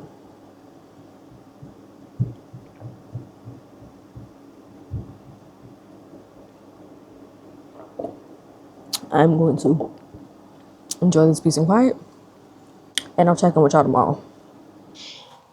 Hey y'all, it's currently Friday. It's 5:40 right now, and my day has been crap. If I could curse, I would, but my day has been crap. I've cried. I've been stressed. I'm still stressed. I'm just not eating, I think, for the first time at all today. I just got home from the hospital not too long ago. I had to rush baby girl to the hospital. I don't want to say rush, but pretty much rush baby girl to the hospital. Y'all know my daughter is a little bit of an adventurous type. I didn't have to deal with this with my son. He was not as adventurous, you know. Yeah, I'm good. She's asleep. But I told my brother checking on me because I literally broke down today. Baby girl was on the bed, and she's very much a very bouncy child. She likes to jump on the bed, and I'm constantly telling her to stop, constantly moving her from the edge of the bed. Yesterday she fell off the bed, but she ended up going like feet first, thankfully, because I guess she was trying to give her dad a hug before he left for work. Fine. Today, she went head first off the bed, and I didn't catch her quick enough. I was on this side of the bed. She was on the other side of the bed where her bed is, and she went head first. I think that was by far the scariest experience ever. And I've gone through scary experiences with my son, but it wasn't things that like he did. It was things that were like done to him. My son has been chased by a dog. My son has fallen down concrete steps. My son has almost been, well, he was ran over by a car while in his stroller. Like a car backed up with him in the stroller, and his stroller went under the car. Like, my son has gone through things, and by the grace of God, nothing has happened to him outside of him getting like scuffed up and having like a scratch mark on his forehead. She went head first off this bed, and the bed is not high. I guess they said it was like 2 feet off the floor, but she went head first, and the way that her head hit the ground was not the best experience. I freaked out. I didn't know what to do. I immediately obviously went to get her, held her. She cried like any kid would, but within me holding her to, comfort her and looking down, she had a massive knot on her head, and I freaked out because it ballooned. And if you guys don't know what I mean, you know how like when you blow into a balloon and it expands? That's what happened before my eyes, and I freaked out because I've never seen it happen. And like I said, I've gone through things with my son. He ain't never had nothing like happen like that, and I freaked out because I didn't know what to do. And there was a line on her forehead, and the way that it happened in my head, the way that I saw it was like it was going to open up and gush, and I immediately started praying, but I freaked out at the same time. So I prayed, but I freaked out, and I immediately took her to my mother's room because she was crying. I was freaking out. Again, I have a son. He's 12. I've never experienced anything like this with my son. He's heard it before as a boy, but he's never gone head first into anything. So I've never had him have any head trauma. Like I said, he's falling down concrete stairs and he's hurt like the middle of his forehead, but it was never like full on head trauma. She went straight head first, y'all. Head first. And the way that she fell, she could have hurt her neck. I freaked out. I didn't know what to do. I immediately took her to my mom, and I mean, that knot was growing, like balloon status. And the gash, thankfully, it didn't open up anymore. It was like small. It's still there. You could see like the red mark. But my mom immediately told my brother to take me out because I'm already still dealing with postpartum, dealing with the graves and emotions. This was like the icing on the cake. When I say my anxiety was on 10, And I didn't realize I had anxiety until dealing with Graves. Graves brings anxiety alongside that. And I've never dealt with anxiety in my life until Graves. And so that's a new thing that I have to deal with in life, unfortunately, because Graves brings dealing with anxiety. And so I have all these new emotions to deal with on top of now my daughter has hurt herself and I feel like it's my fault. Obviously, I know that it's not my fault, but mom guilt when your child hurts themselves, and this is an experience that I've never dealt with. Like, my son has hurt himself again before, he's a boy, but I've never dealt with anything like on this extent. And like, she went headfirst on the floor, and I'm very grateful she didn't hurt herself on the bed, because my bed is like a wood material. My son's bed is a metal material, so I'm very grateful she didn't hit either bed. But it's still the fact that she hit her head directly on the, just think about it, it's making me very anxious. But the knot, I can show you guys either side. You'll see the videos and the pictures of the knot. She is sleeping, she's good, she's fine. She did fall asleep on the way to the hospital, but she immediately woke up once I unbuckled her. They saw that she was fine. The doctor said, both doctors said, and the nurse, they were happy that she was fine. They said what it was is that it's external swelling, fluid, and bleeding. That's why that line was there. They're happy that it's external and not internal. She did not pass out. She immediately cried and she calmed down and was her normal self, talking, giggling, and all that stuff. The only reason why she fell asleep was because that was literally her nap time. I was trying to get her to take a nap. She wouldn't take a nap. When I turned the TV off, she was crying for Mika. So I put Mika on, and she has a tendency to jump on the bed, to hop on the bed. And if she's not jumping, she's walking on the bed, because like I said, the way the beds are is I'm on my bed. My son's bed is across from our bed. And then her bed is literally like right there. And so she was literally, let me move the cup. You guys are not gonna be able to see, but like, this is the edge of the bed. That's her bed. And so she was literally like in this area doing her thing. And I'm always moving her back, but children don't listen, obviously. And I guess in the 2 seconds that I wasn't looking, she must have been playing, and then she went headfirst down, and it wasn't a good, yeah. So I'm thinking of just getting a small, like the smallest size bed rail to just take care. But then in my mind, it's like, even if I do that, what if she goes over the bed? Anxiety. And so it's just, y'all, I don't even know what to do at this point. It's like, I'm just anxious now at this point. I'm very, very anxious. And I know that God is there. I know he's a provider. He is the best father in the world. And I know that that's just me and my anxiety right now kicking in. And I need to just let it go and trust God to obviously watch over my kids. But right now, it's a lot. It is a lot. And this was not on my agenda today. On my agenda today was to literally put her down for a nap. And all of this took place during the time that she was supposed to take a nap. I have not eaten, y'all. It is now 5 something. The doctor cleared her to still go to her mother, to her grandmother in New York. And the reason why I have to still let her go is because I have to take my sleep study test. I can't really change that because there is no other weekend for me to take that, and I have the equipment, and I don't think I can keep the equipment for that long. And so they did clear her to go. They said just to keep an eye out for any vomiting or any like her being lethargic, but they doubt that that's going to happen because she was very much so awake, very much so loud, very much so her usual self. Like I said, she sleep because this happened during her nap time. She did fall asleep in the car. She immediately woke up at the hospital when I unbuckled her, so that they wanted to see that she was alert and stuff like that. And so she's been up. So between falling during her nap time and then having to wake up at the hospital, I know she's cranky on top of having fallen. It's a lot on her right now, and I know that. So I gave her some of her acetaminophen that they gave me, and basically it's just icing it, putting a warm compress, and making sure that she's okay. Unfortunately, the healing process is not going to be the best because it is going to basically absorb back into her. But in doing that, they said that it might end up making her eye look black and blue because how it has to absorb into the skin, which I never knew that. I've never had any like head injuries that like that. I did have a head injury when I was younger, I think on this side. I went to a water park, ran into a water slide, and it gave me a gash here. But again, it was up here near like the hairline. So I've never experienced a head injury like in this area that required healing to happen near the eye. So they said just to keep an eye on that. So if her eye area starts to look black and blue, it's because the blood and the fluid is absorbing back in and it has to go around the eye. My mother also confirmed that because she's worked in the medical field for years. So that's concerning because we have the church trip coming up. She also goes back to the doctor Tuesday for her regular physical. So she has vaccines she might have to do. So it's a lot right now. So my mother-in-law should be here by 7, which is like in another hour. So while she's sleeping, I'm going to eat.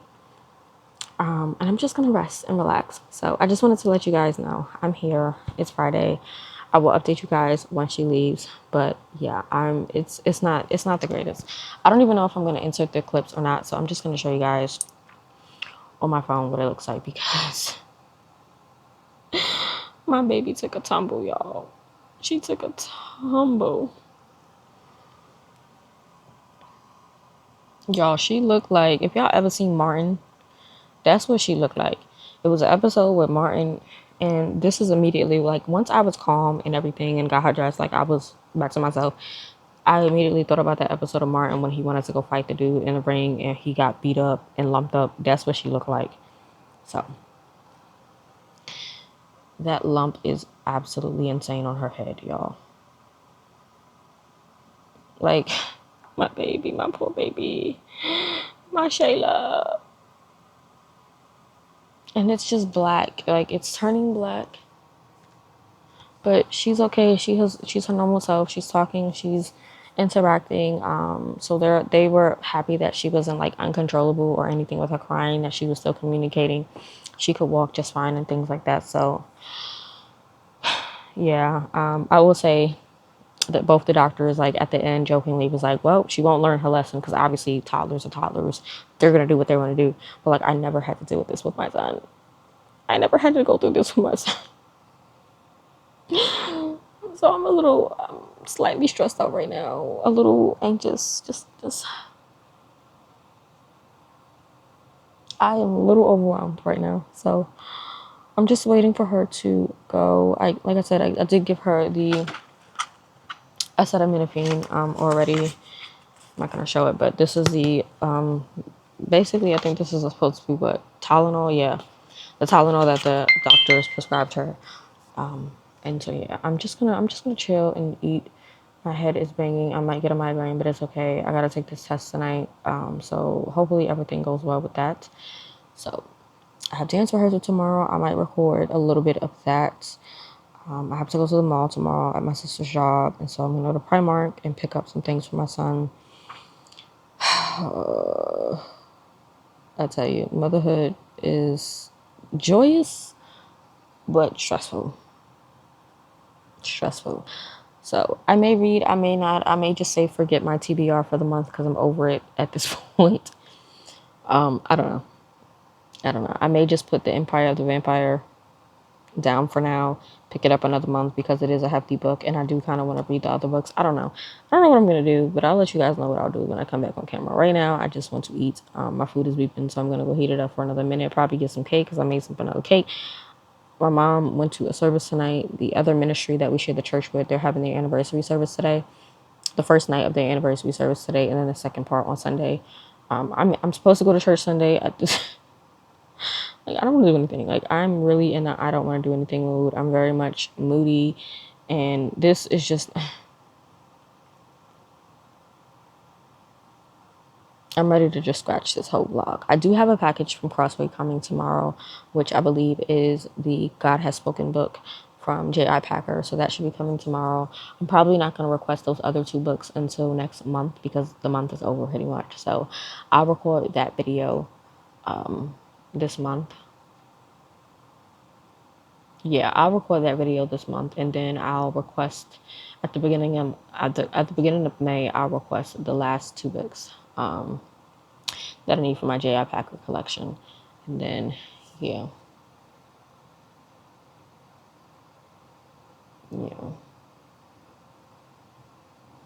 y'all, I'm out of it. Let me go and get back on camera when I'm a little bit chippier.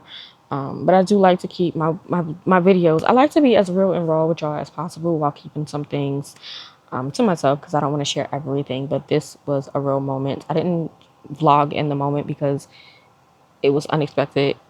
it happened. But yeah, once baby girl leaves, I'm probably gonna shower, get myself together. I'm probably gonna take an everything shower. Y'all girlies know what that is, you know. But yeah, I think tomorrow I'm gonna go to the hair salon, see how much it is to cut and color my hair, figure out when I'm gonna do that. Probably paint my toes tonight as well. I need to do something to decompress because I'm losing it. Like, that was unexpected today. I wasn't expecting to be in nobody's hospital, especially for my daughter. And the mom guilt is eating me alive right now. Like, I feel like I'm gonna bust in tears again. I'm overwhelmed. I'm tired. I'm about to cry again. So I'm gonna go because I'm honestly just overwhelmed. Like, I am literally feel like I'm spiraling out of it, and it is a lot. I try to do my best and keep it together as best as I can. But being honest, y'all, this is a lot. Like, it's a lot. Dealing with postpartum rage, dealing with the emotional side with Graves, dealing with the body aches and the pains and the thoughts that I'm having. I am so not in a good space. And for so long, I've just been saying I'm fine, but I'm not. I'm really not fine.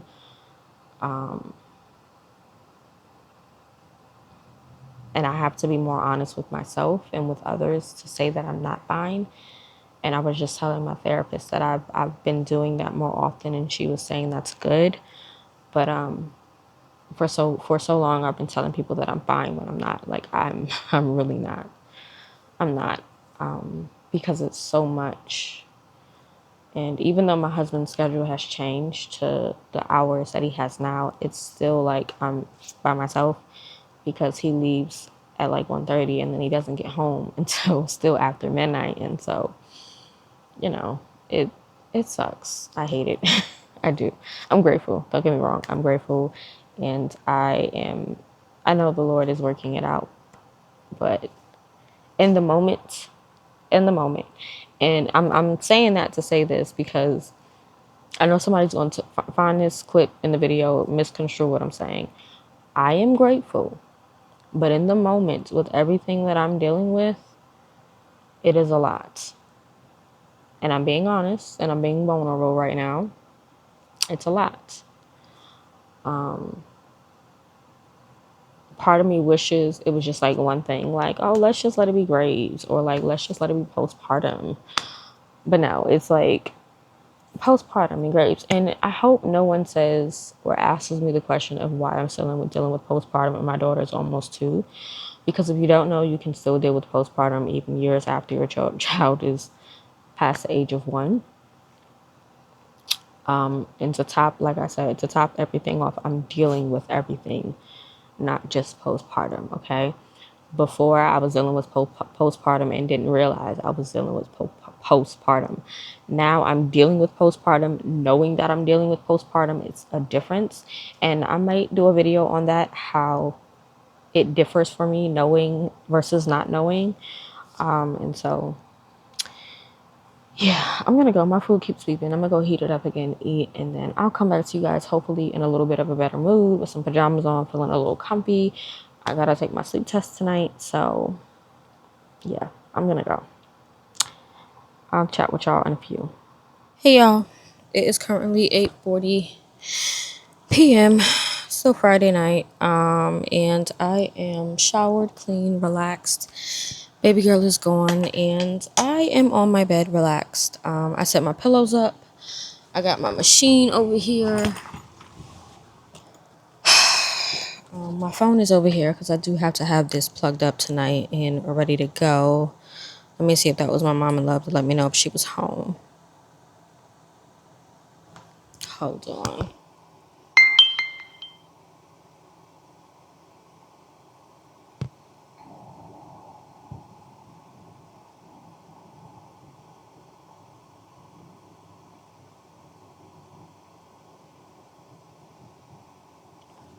I gave her some Tylenol at 5:15 p.m. So she was just asking me the last time I gave her Tylenol. We're just going to rotate her with Tylenol so she doesn't have any pain because she got a big noggin on her head. But I am a little dizzy. I don't know what it is. I haven't had it really bad as far as like vertigo. If you guys don't know, when I first had hyperthyroidism, I had it really bad to the point where I could not take showers really long. I don't know if it was just the overstimulation from today that got to me, but taking my shower today did not go well. I almost fainted. So I don't know. It could just be with everything that was going on today that got to me with taking the shower. Don't know. But that was not a fun experience. I did try that Nair, and that thing burns. It works well, but it burns. And so I did watch a video of a young lady. She did mention how it burns, and so what she does is she puts on like a thin layer of, I don't even know what it is. I think it's like a CeraVe or something she was using, or like a thin layer of like a Vaseline type product. And then she applies the Nair. I'm gonna have to do that because yeah, it burns. I don't like it. It works, but it burns. And so I'm gonna have to try that next time I use it. But yeah, I feel okay. I'm okay. Still a little bit of that mom guilt. But I'm okay. I think tonight I'm just gonna read. I think I am going to return that book, Empire of the Vampire, just because it is a thick book, and as much as I did love reading that book, I think I'm not in the mood to read it right now. I'm really not. I'm just not in the mood to read that book. I don't want to. I don't want to. And so I think I'm just gonna put that book down. There are other books on my list that I want to read, and I don't want to end the month. I mean, I've read books this month. Don't get me wrong. I definitely read. Let's see how many books I've read this month. I've read.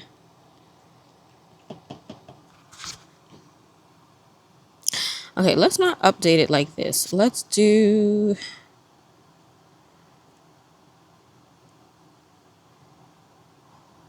That.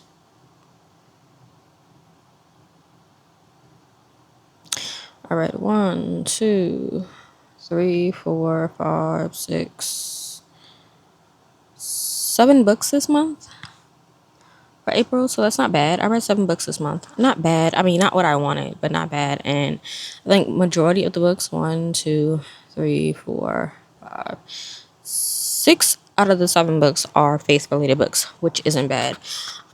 So I'm content, but there's definitely more books I don't want to read. And so, I mean, if I set Empire of the Vampire to the side right now, let me go to Hoopla and see. I don't think these last couple of books are faith-based books. Yeah, these last 3 books are not faith-based books. I mean, I'm not counting Sincerely Stoneheart, because I could technically start that next month.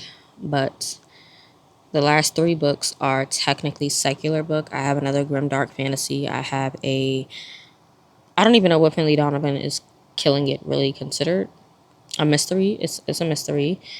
And then the other book is I think a Japanese story that was translated with like a little bit of magical realism.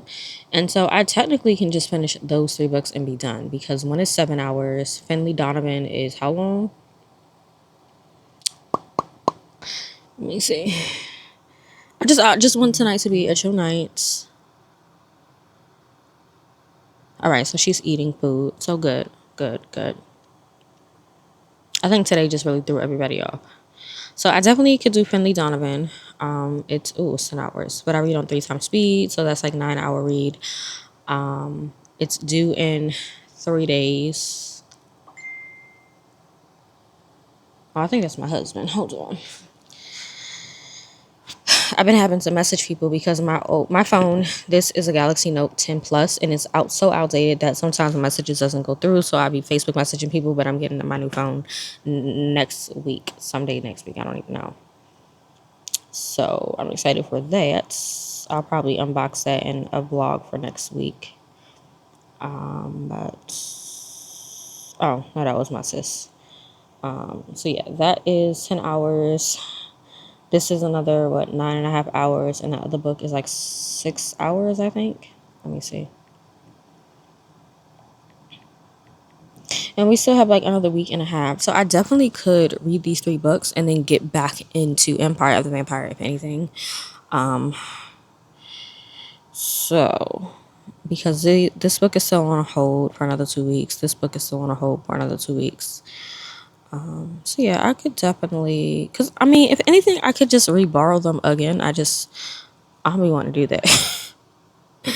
Hoopla be having those like 10 borrows, but I do have 2 Hoopla accounts and I keep forgetting that. And so I could just log out on one account and log in on another account.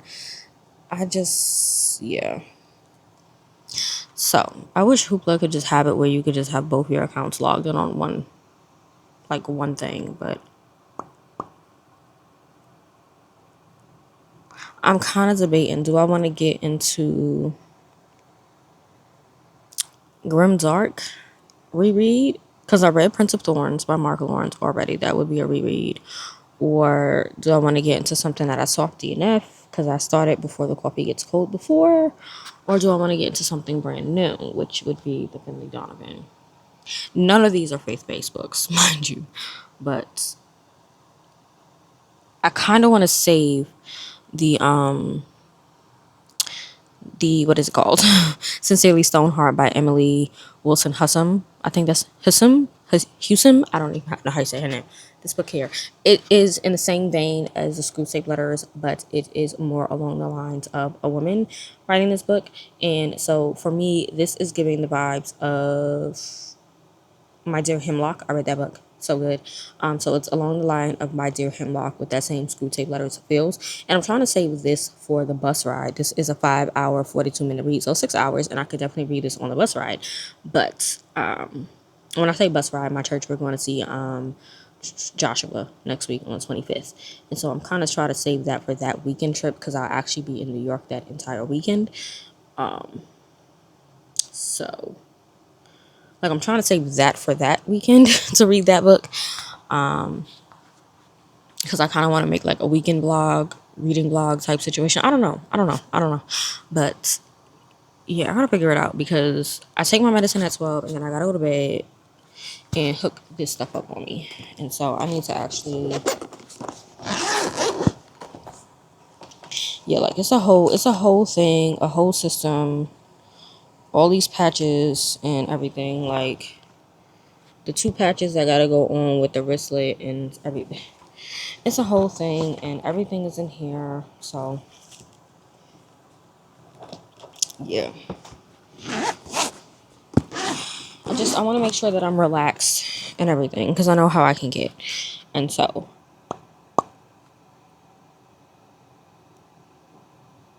I don't know what I want to read, y'all. I don't even know if I want to read or just game. I do have City Town that I can play. I have other games that have been updated. I don't know. Like I watched my anime, so I can't even do that. I could just watch YouTube videos. I don't know. My brother just ordered McDonald's because today was a lot. I shouldn't probably eat McDonald's. But today was a lot. My head hurts a lot. Like, a lot. This isn't going how I planned it to go.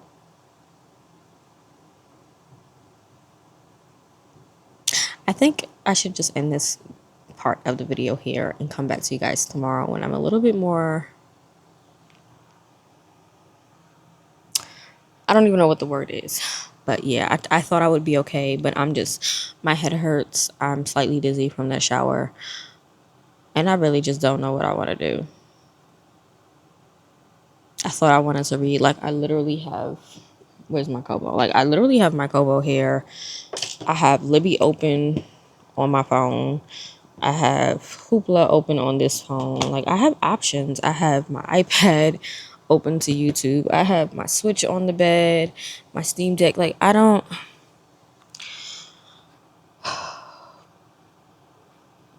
know, y'all.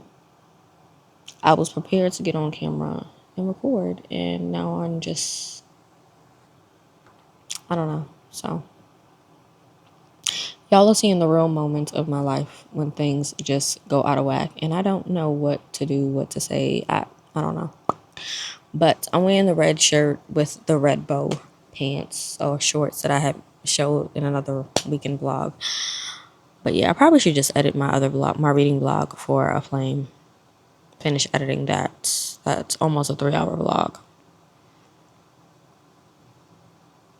But I'm definitely dizzy and I'm actually getting nauseous right now.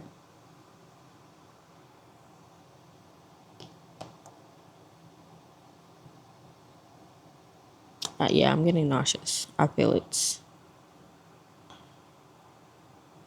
Which means I have to take my medicine for my nausea. Because if I don't, I'm going to be puking.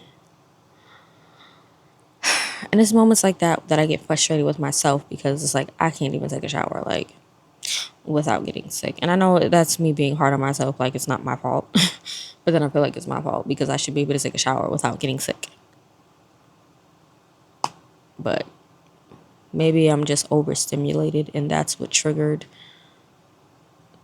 the dizziness. I don't know. But I still question why I have graves. I still question it. I'm still in the stage of accepting it. I'm not in denial about it anymore. It is what it is. But I'm still in that questioning stage every now and then. It's like, why? And don't get me wrong, I do know why. Like, me and the Lord, we talk about it frequently. I know why, but I still question, like, what was the reason? Why me? I do know why, though. No one has to, like, I know why. There's purpose behind it. I do. But it's just one of those things where it's just like, why is it one thing after another? And it's like, a lot of things have accelerated, but with that acceleration, there's a lot of things that I feel like have come to, I guess, hinder the joy in the acceleration, if that makes sense. And like I said, my husband and I do want more kids, but this whole like journey I'm in right now is like sucking the joy out of me wanting more kids. And so now I'm wrestling with that thought of, do I honestly want more kids? Because I've always had the dream of wanting at least 3 to 4 kids. I have baby girl, that's 2 kids. And now I'm like, do I want to get any more kids? Like, do I? And then after today, even more so, my anxiety is skyrocketed. And it's like, do I even want to have a 3rd or a 4th? And don't get me wrong, I desire to give my husband more kids, especially a son. He's neither here nor there about whether he has a son, another son or a daughter. He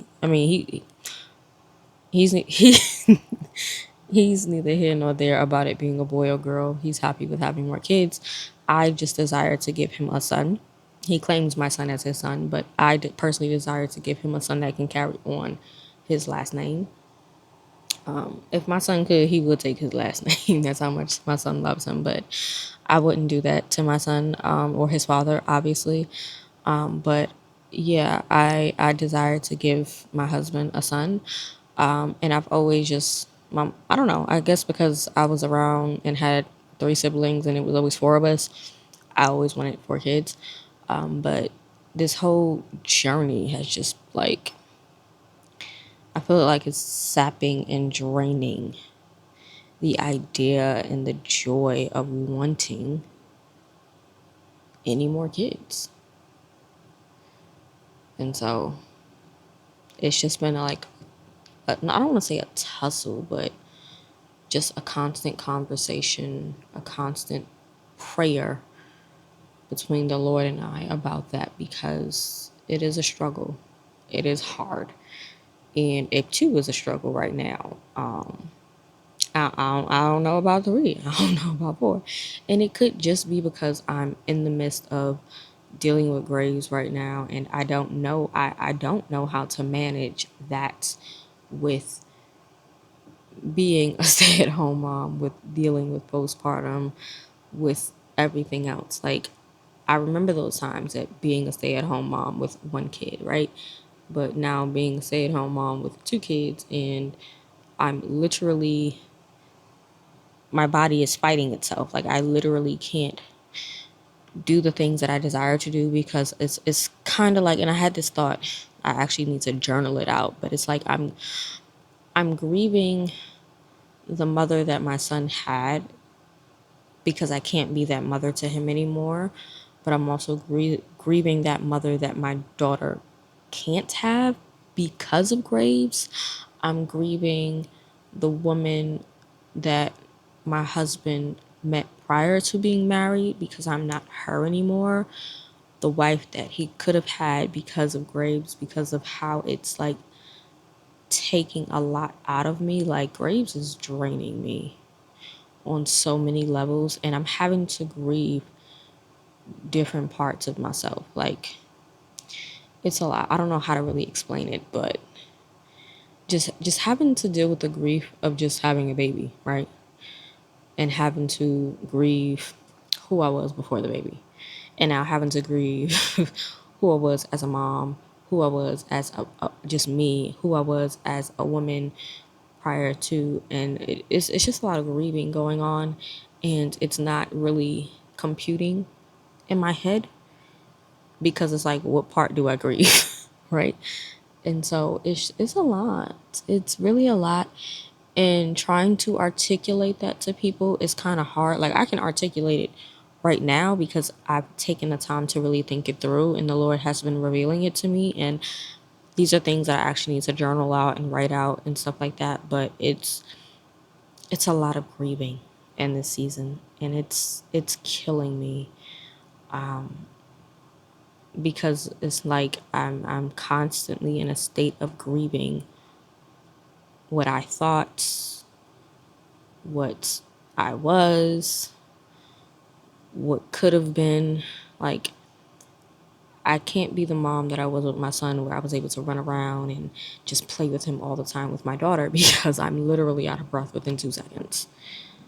Like, luckily, like, my child's scared of cars. Like, she loves being in the car, but if I take her outside on the front porch, like, I don't know if y'all seen in any other vlogs, like, when I sit outside with her, she's always on my lap, because she doesn't like when cars rev up. So if she hears a car driving past, she doesn't like that sound, and so she's always running to me. So that's fine. But like, I desire to take her to the park and run around and chase after her, but I run out of breath so fast, it's ridiculous. And so I have to grieve that I can't do that. Like, I don't know. I don't even know if it's making sense. It's making sense to me. I don't know if it's making sense to y'all, but it's just a lot of grieving and letting go of the control that I thought I had in this stage of motherhood that I don't have. And I don't know. I don't know if it's making sense, but I'm gonna go, because clearly I'm not okay still. I thought I would be after a shower, but clearly I'm not. The shower did not help at all, clearly. And my head is throbbing, and I take my medication actually in 1 minute. It is going to go off. So I'm going to go take my topiramate for my migraines. Hopefully that helps to relieve it. And yeah, it's going off now. So I'm going to go, and Saturday should be a better day. I have dance rehearsal. I'm going to go to Primark and pick up a few things for my son for this trip. I may throw in an outfit for myself. But yeah, I'm gonna go. And if I read, I'll update you guys tomorrow, because at this point, I don't know what I'm doing with myself. So I will chat with y'all on Saturday. Oh, and you guys get a haul, so that's a good thing. So I'm gonna go. Good morning, guys. It is currently 8:28 in the morning. I finished my sleep test around like 8 something. I put it back in the thing. It wasn't uncomfortable, but definitely pieces were coming off. Oh, I had a receipt in here. I definitely need to scan it. Can I still scan it? Yes. My Target receipts, I gotta scan. Anything else? My referral from the sleep test. Yeah, I'm just getting my stuff together. I'm gonna use my money bag again. and just put my camera in the front pocket today. We need that, so I'll stick that on the side today. But I feel a little bit better. Last night they said baby girl was doing pretty good. She wasn't like lethargic or anything, so I feel okay. Still of course a little mom guilt, but it's not as bad, so that's good. What's this? What's this? Oh, I took that out.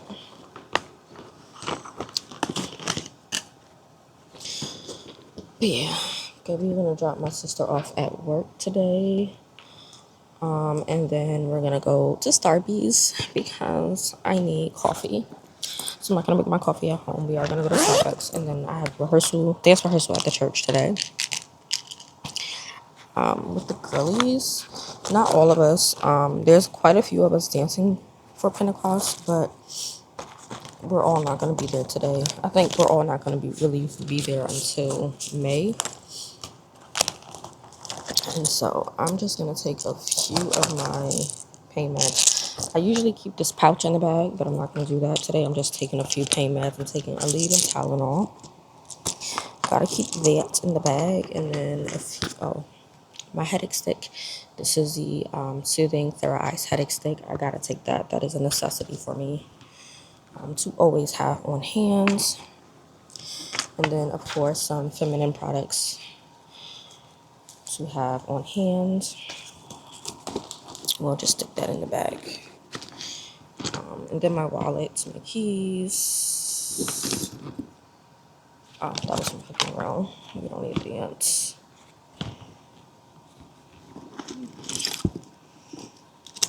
I was looking for these crowns for baby girl. We had got these from Hook and Row, and she was sleeping, so I bought them back because I'm trying to get her into coloring now at this age. But okay, great. So they're texting me to let me know great news. Your Whisper sleep data has been captured and processed.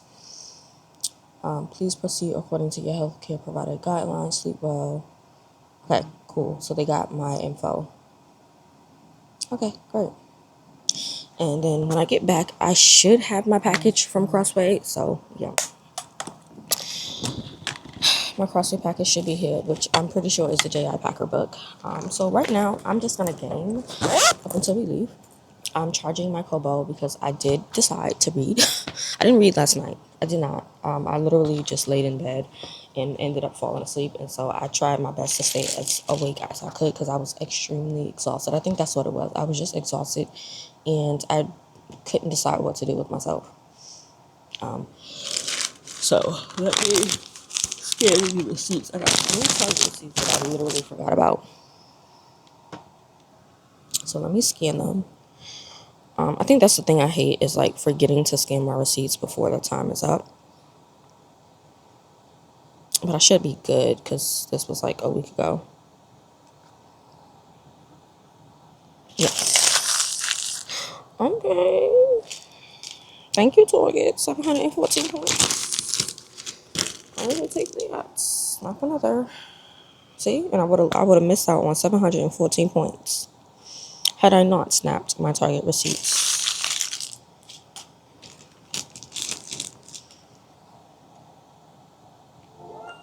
Another. Look, I just got 1,700 points for that. See, this is why I like to snap my receipts. Because you get the points, and the points are a necessity. I'm trying to save up for a $50 gift card. Look, and I got another 714 points.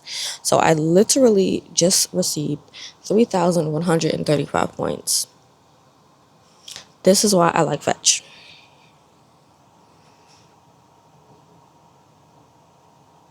So now I'm able to get a $25 gift card, but I don't want that. I am saving up for a $50 gift card. Specifically, a $50 gift card is my goal right now. So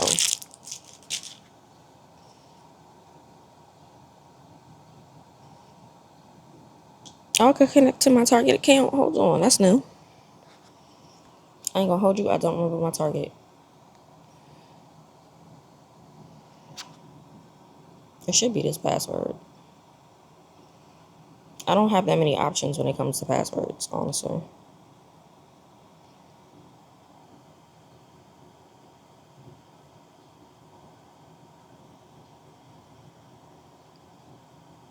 See, I don't really be remembering my passwords because I don't have that many options for my passwords. Oh, that's my password. Got it.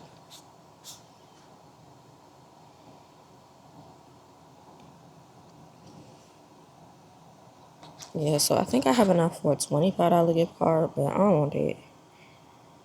Well, I'm close to a $25 gift card. I'm like 748 points away from a 25, but I want a $50 gift card specifically from Amazon right now. So we're good to go.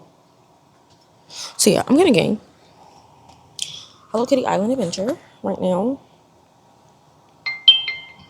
until it's time to go, and I'll probably like get a couple of snippets while I'm in the car, but I'm going to do Hello Kitty Island Adventure while I'm in the house before we go, and then I will read in the car. I'm probably going to read before the coffee gets cold. Where's my headphones? Yes. I did not paint my toenails at all. I did not, so it is what it is. My church knows about my feet situation. What is in here? Just that. I need to put that back in. Yeah, my Sumatriptan is in here. Gotta put that back in the container. But yeah, I'm gonna go and I'll chat with y'all later.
Hey y'all, I'm back home. It's 8:41. I am tired. My head hurts, but just got me some Chipotle. My family's eating Popeyes. I don't eat Popeyes for some reason. I just don't like their food. If I do eat Popeyes, it's typically just mashed potatoes, but I just wasn't in the mood for mashed potatoes. So I got Chipotle. I got a bowl and then one taco with chips and salsa on the side. I'm on the computer doing the program for tomorrow.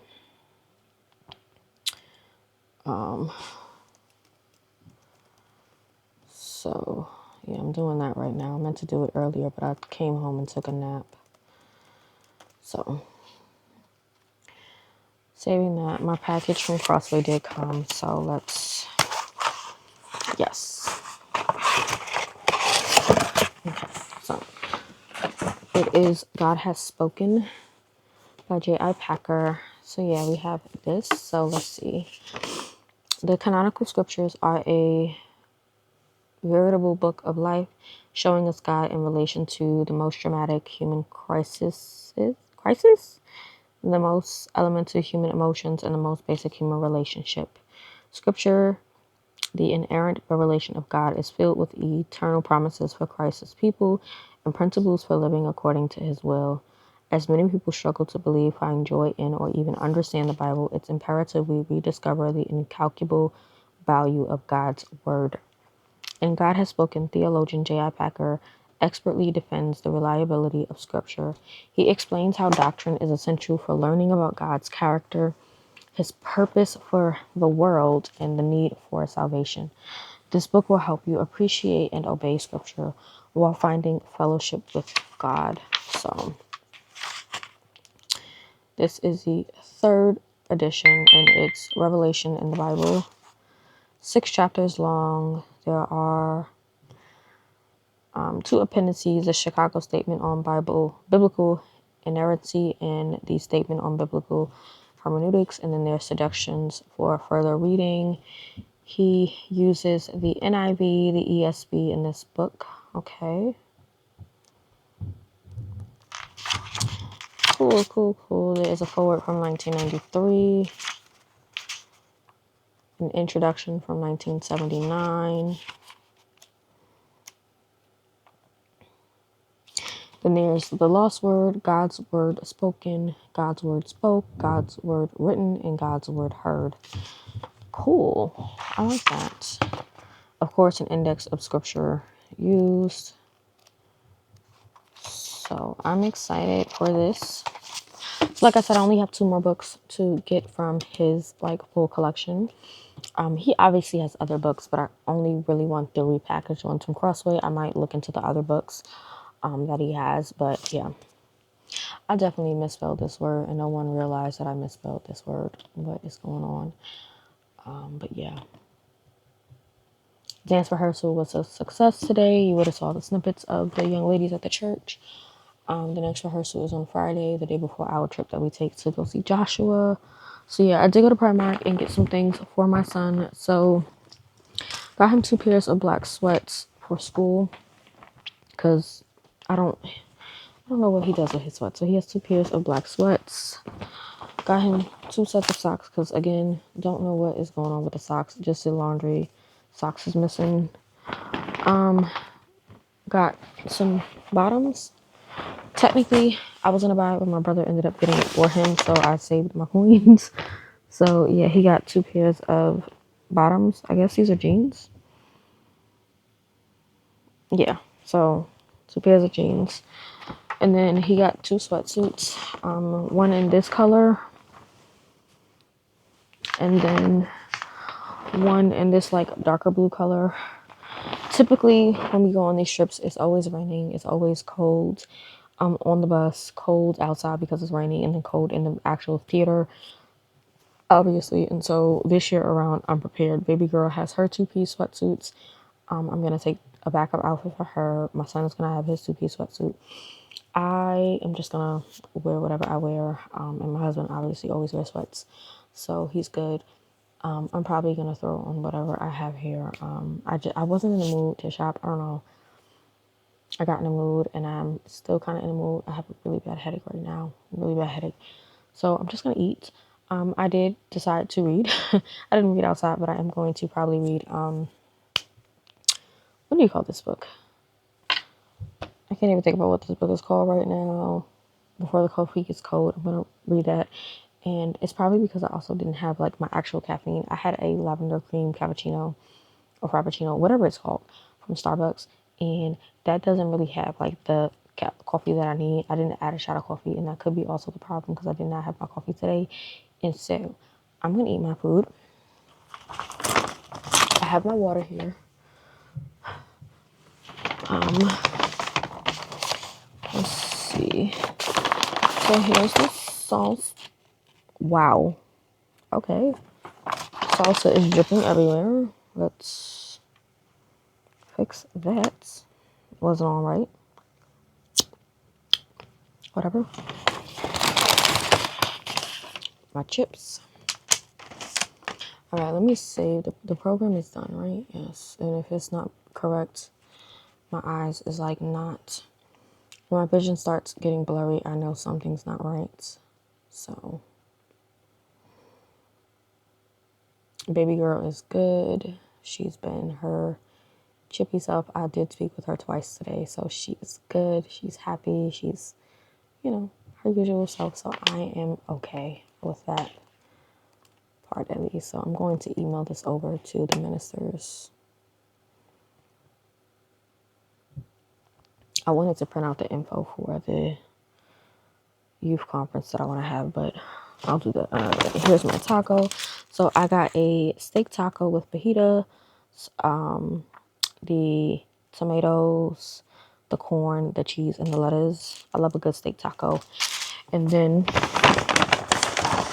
did they at least put okay, they did. Then I got a regular bowl. I always do white rice, fajitas, pinto beans, chicken, tomatoes, corn, cheese, and lettuce. I don't like sour cream. I don't understand the point of sour cream. It's disgusting to me. So I don't do sour cream. So yeah. All right. So we're gonna move that. So we're gonna take this. I really kind of want a ginger ale, so I might go grab one. But yeah, I'll grab my fork. I think this bag should come. Yeah, I gotta take this bag off my bed. I have the heat on right now because I am freezing, y'all. I'm freezing. That's another thing. Like, I'm really, really cold, and that's not good that I'm really, really cold. I know with Graves, sometimes you can have Hashimoto symptoms, which I feel like is stupid. Like, if I'm gonna have one, let me just have one. That's another thing that I'm like wrestling with. It's like you can have symptoms for both Hashimoto's and Graves, and Hashimoto's is the opposite of Graves. So yeah, it's a frustrating thing to have to deal with this. So that's something that I learned. So yeah, they were a little cheap. Yeah, this is skimpy, but it's okay. But I'm going to enjoy my food. And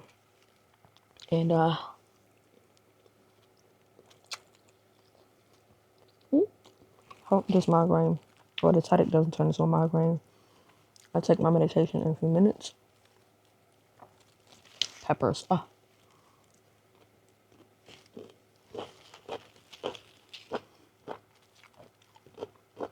I love me some pepper.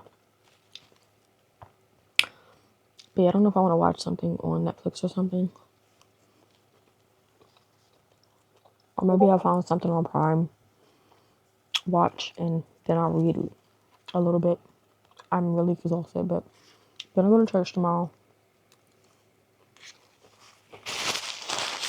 So I'll come back to you guys, I guess, when I decide to start reading. Hey, y'all. I'm so out of it right now. I'm in so much pain. I ate my whole bowl. I ate half of that taco. It's 9:49. I just got off the phone with Hubby. Baby girl sleep. I was just talking to him and just letting him know like how I have like mom guilt still about the whole situation, and just telling him like sometimes we talk like really like go in depth to like my feelings and stuff with everything going on. I don't always share with him my thoughts just because sometimes I feel like I'm doing too much. If you know, like sometimes you just feel like you can't talk too much about, I don't know, maybe it's just me, but I feel like I can't always talk. Yes, he is my husband, and yes, I do confide in him quite often about my feelings, but it takes me some time to like really confide in him just because I just feel like sometimes I'm a burden with everything going on, and that sometimes I just over talk, and I don't know, maybe it's just me in my head or whatever. But yeah, I did talk to him about just like the mom guilt because he didn't understand what I meant by that. And then I explained to him like I just felt like, yeah, it's not my fault. Everybody knows it's not my fault with what happened, but like I just feel like usually I'm very attentive with my daughter and like seeing what's going on and getting her to move, but like how everything just went down, I just I don't know. So I'm not going to be like overprotective, but this week I'm definitely going to be a little bit more with spoiling her and giving her attention. Like usually when she's with her grandmother, I don't call. Like I'm that type of mom. Like when she gone, she gone. Like I don't call, I don't check in.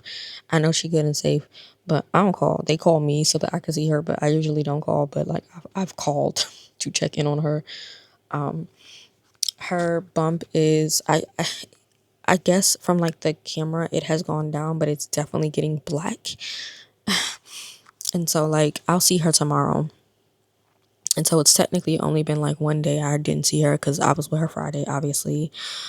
Today's only Saturday, and then Sunday I'm gonna see her. So, but I still have like that mom guilt, and I don't like mom guilt. And so, yeah, I was talking to him about that, and just letting him know. And so, like, that was good to just get that out. But yeah, baby girl comes back tomorrow. She's sleeping in the bed with me. I don't care. I'm gonna be holding her, cuddling, kissing her. Like, it's just, if you know, you know about that mom guilt. Like, it eats you alive. It makes you feel terrible. And yes, I do understand it's not my fault what happened. Like, I get that it's not my fault. Things happen with kids. Like, it happens. Kids get hurt. But again, this is my second rodeo with a kid. My son never did anything like that. He's never had any crazy traumas. Like when he was with his dad, he's always come back with like cuts and bruises and like scrapes and all that. I've never had those experiences with my son. Like he would fall, bump himself, but never like, I think there was one incident where he kind of like bumped his head into me, but that was like it. No crazy traumas. Like that was a head trauma that could have been terrible, but by the grace of God, it wasn't. And so like, yeah, mom guilt is real. And so, but my body right now is very tense, very sore. It's to the point where I don't even want to go to church tomorrow. Like I don't want to go to church tomorrow. Like I don't. I'm being real. Like I just want to stay home. I literally fixed up my son's bed because like when he's not here, I legitimately just throw things on his bed, which I know is terrible. It's terrible. But once my son leaves on Thursday to his dad, I legitimately just start throwing clothes on the bed. I don't fix the corner with the clothes. I legit throw clothes on the bed, which is bad in and of itself. But I just fixed up his bed. I should fix my daughter's bed because I literally, when she left, I just threw her clothes in her bed. I threw her toys in her bed. I threw her books in her bed. I should fix it up. But like, I'm literally out of it. My back is in pain. I'm trying to like sit up properly. There's pain everywhere in my back, in my neck. Like all of it hurts. I'm trying to find a comfortable position, but I can't. Like, I don't know. Just crumbs all on my bed. Don't know where that came from. Y'all, I do my best not to complain. I do my best to just stay positive and stay happy. But then there's days like this where I'm in like constant pain, and it could have been all the walking today, and then I got back into dancing today. I haven't danced in so long. It's been a while since I danced, and so that could be it, because I literally was dancing my body today, like teaching the kids. I choreographed the entire routine, and so my muscles are sore. I've used muscles that I haven't used in years, and so that could be it.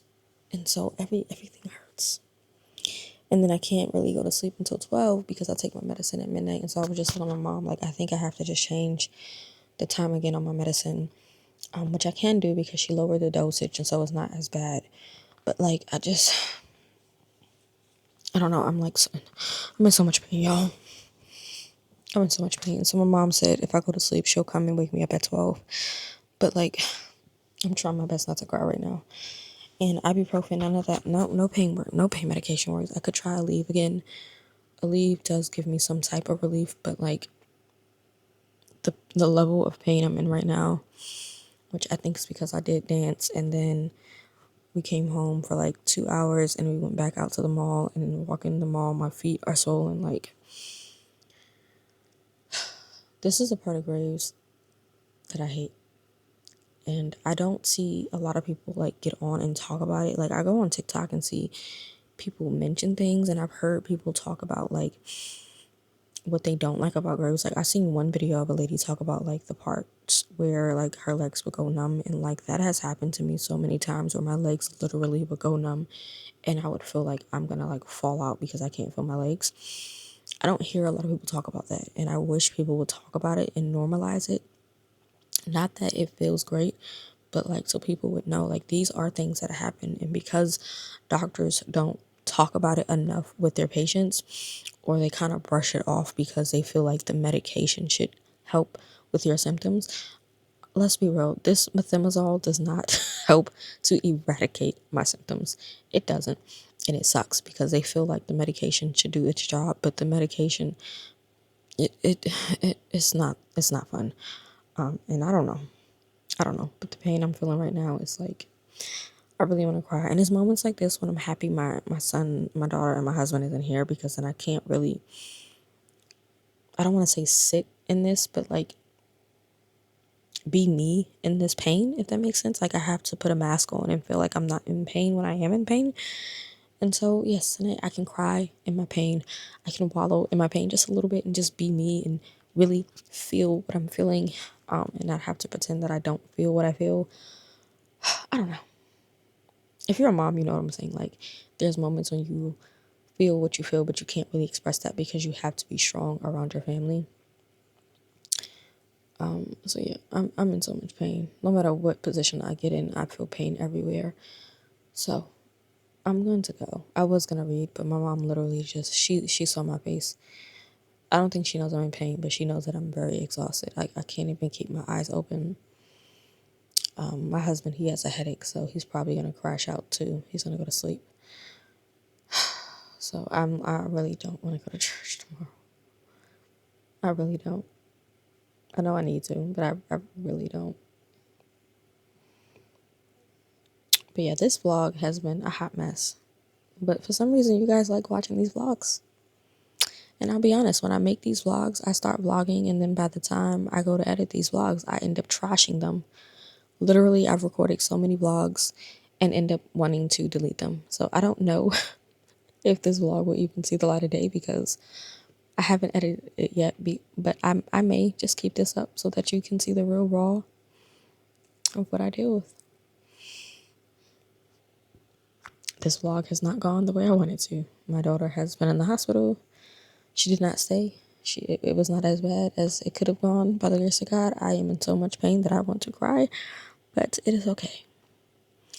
I'm going to lay down. I'm going to hopefully wake up to take my medicine, and if not, I have to take it in the morning, which is not going to be fun. But I'm doing no reading today, so I'm probably going to end the vlog here. Not where I wanted to, but I can't. So I will pick back up on a new vlog, I think, when my phone comes. Then, but we'll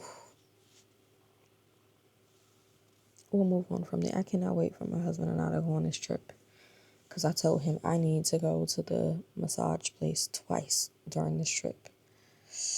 Oh my God.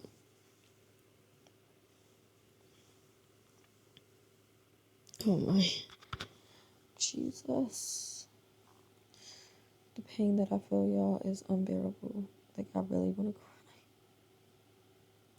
I'm gonna go. I'll chat with y'all another day. Throw whatever emoji is up in the corner so that I know that you watch at the end. And yeah, I'll chat with y'all in the next vlog.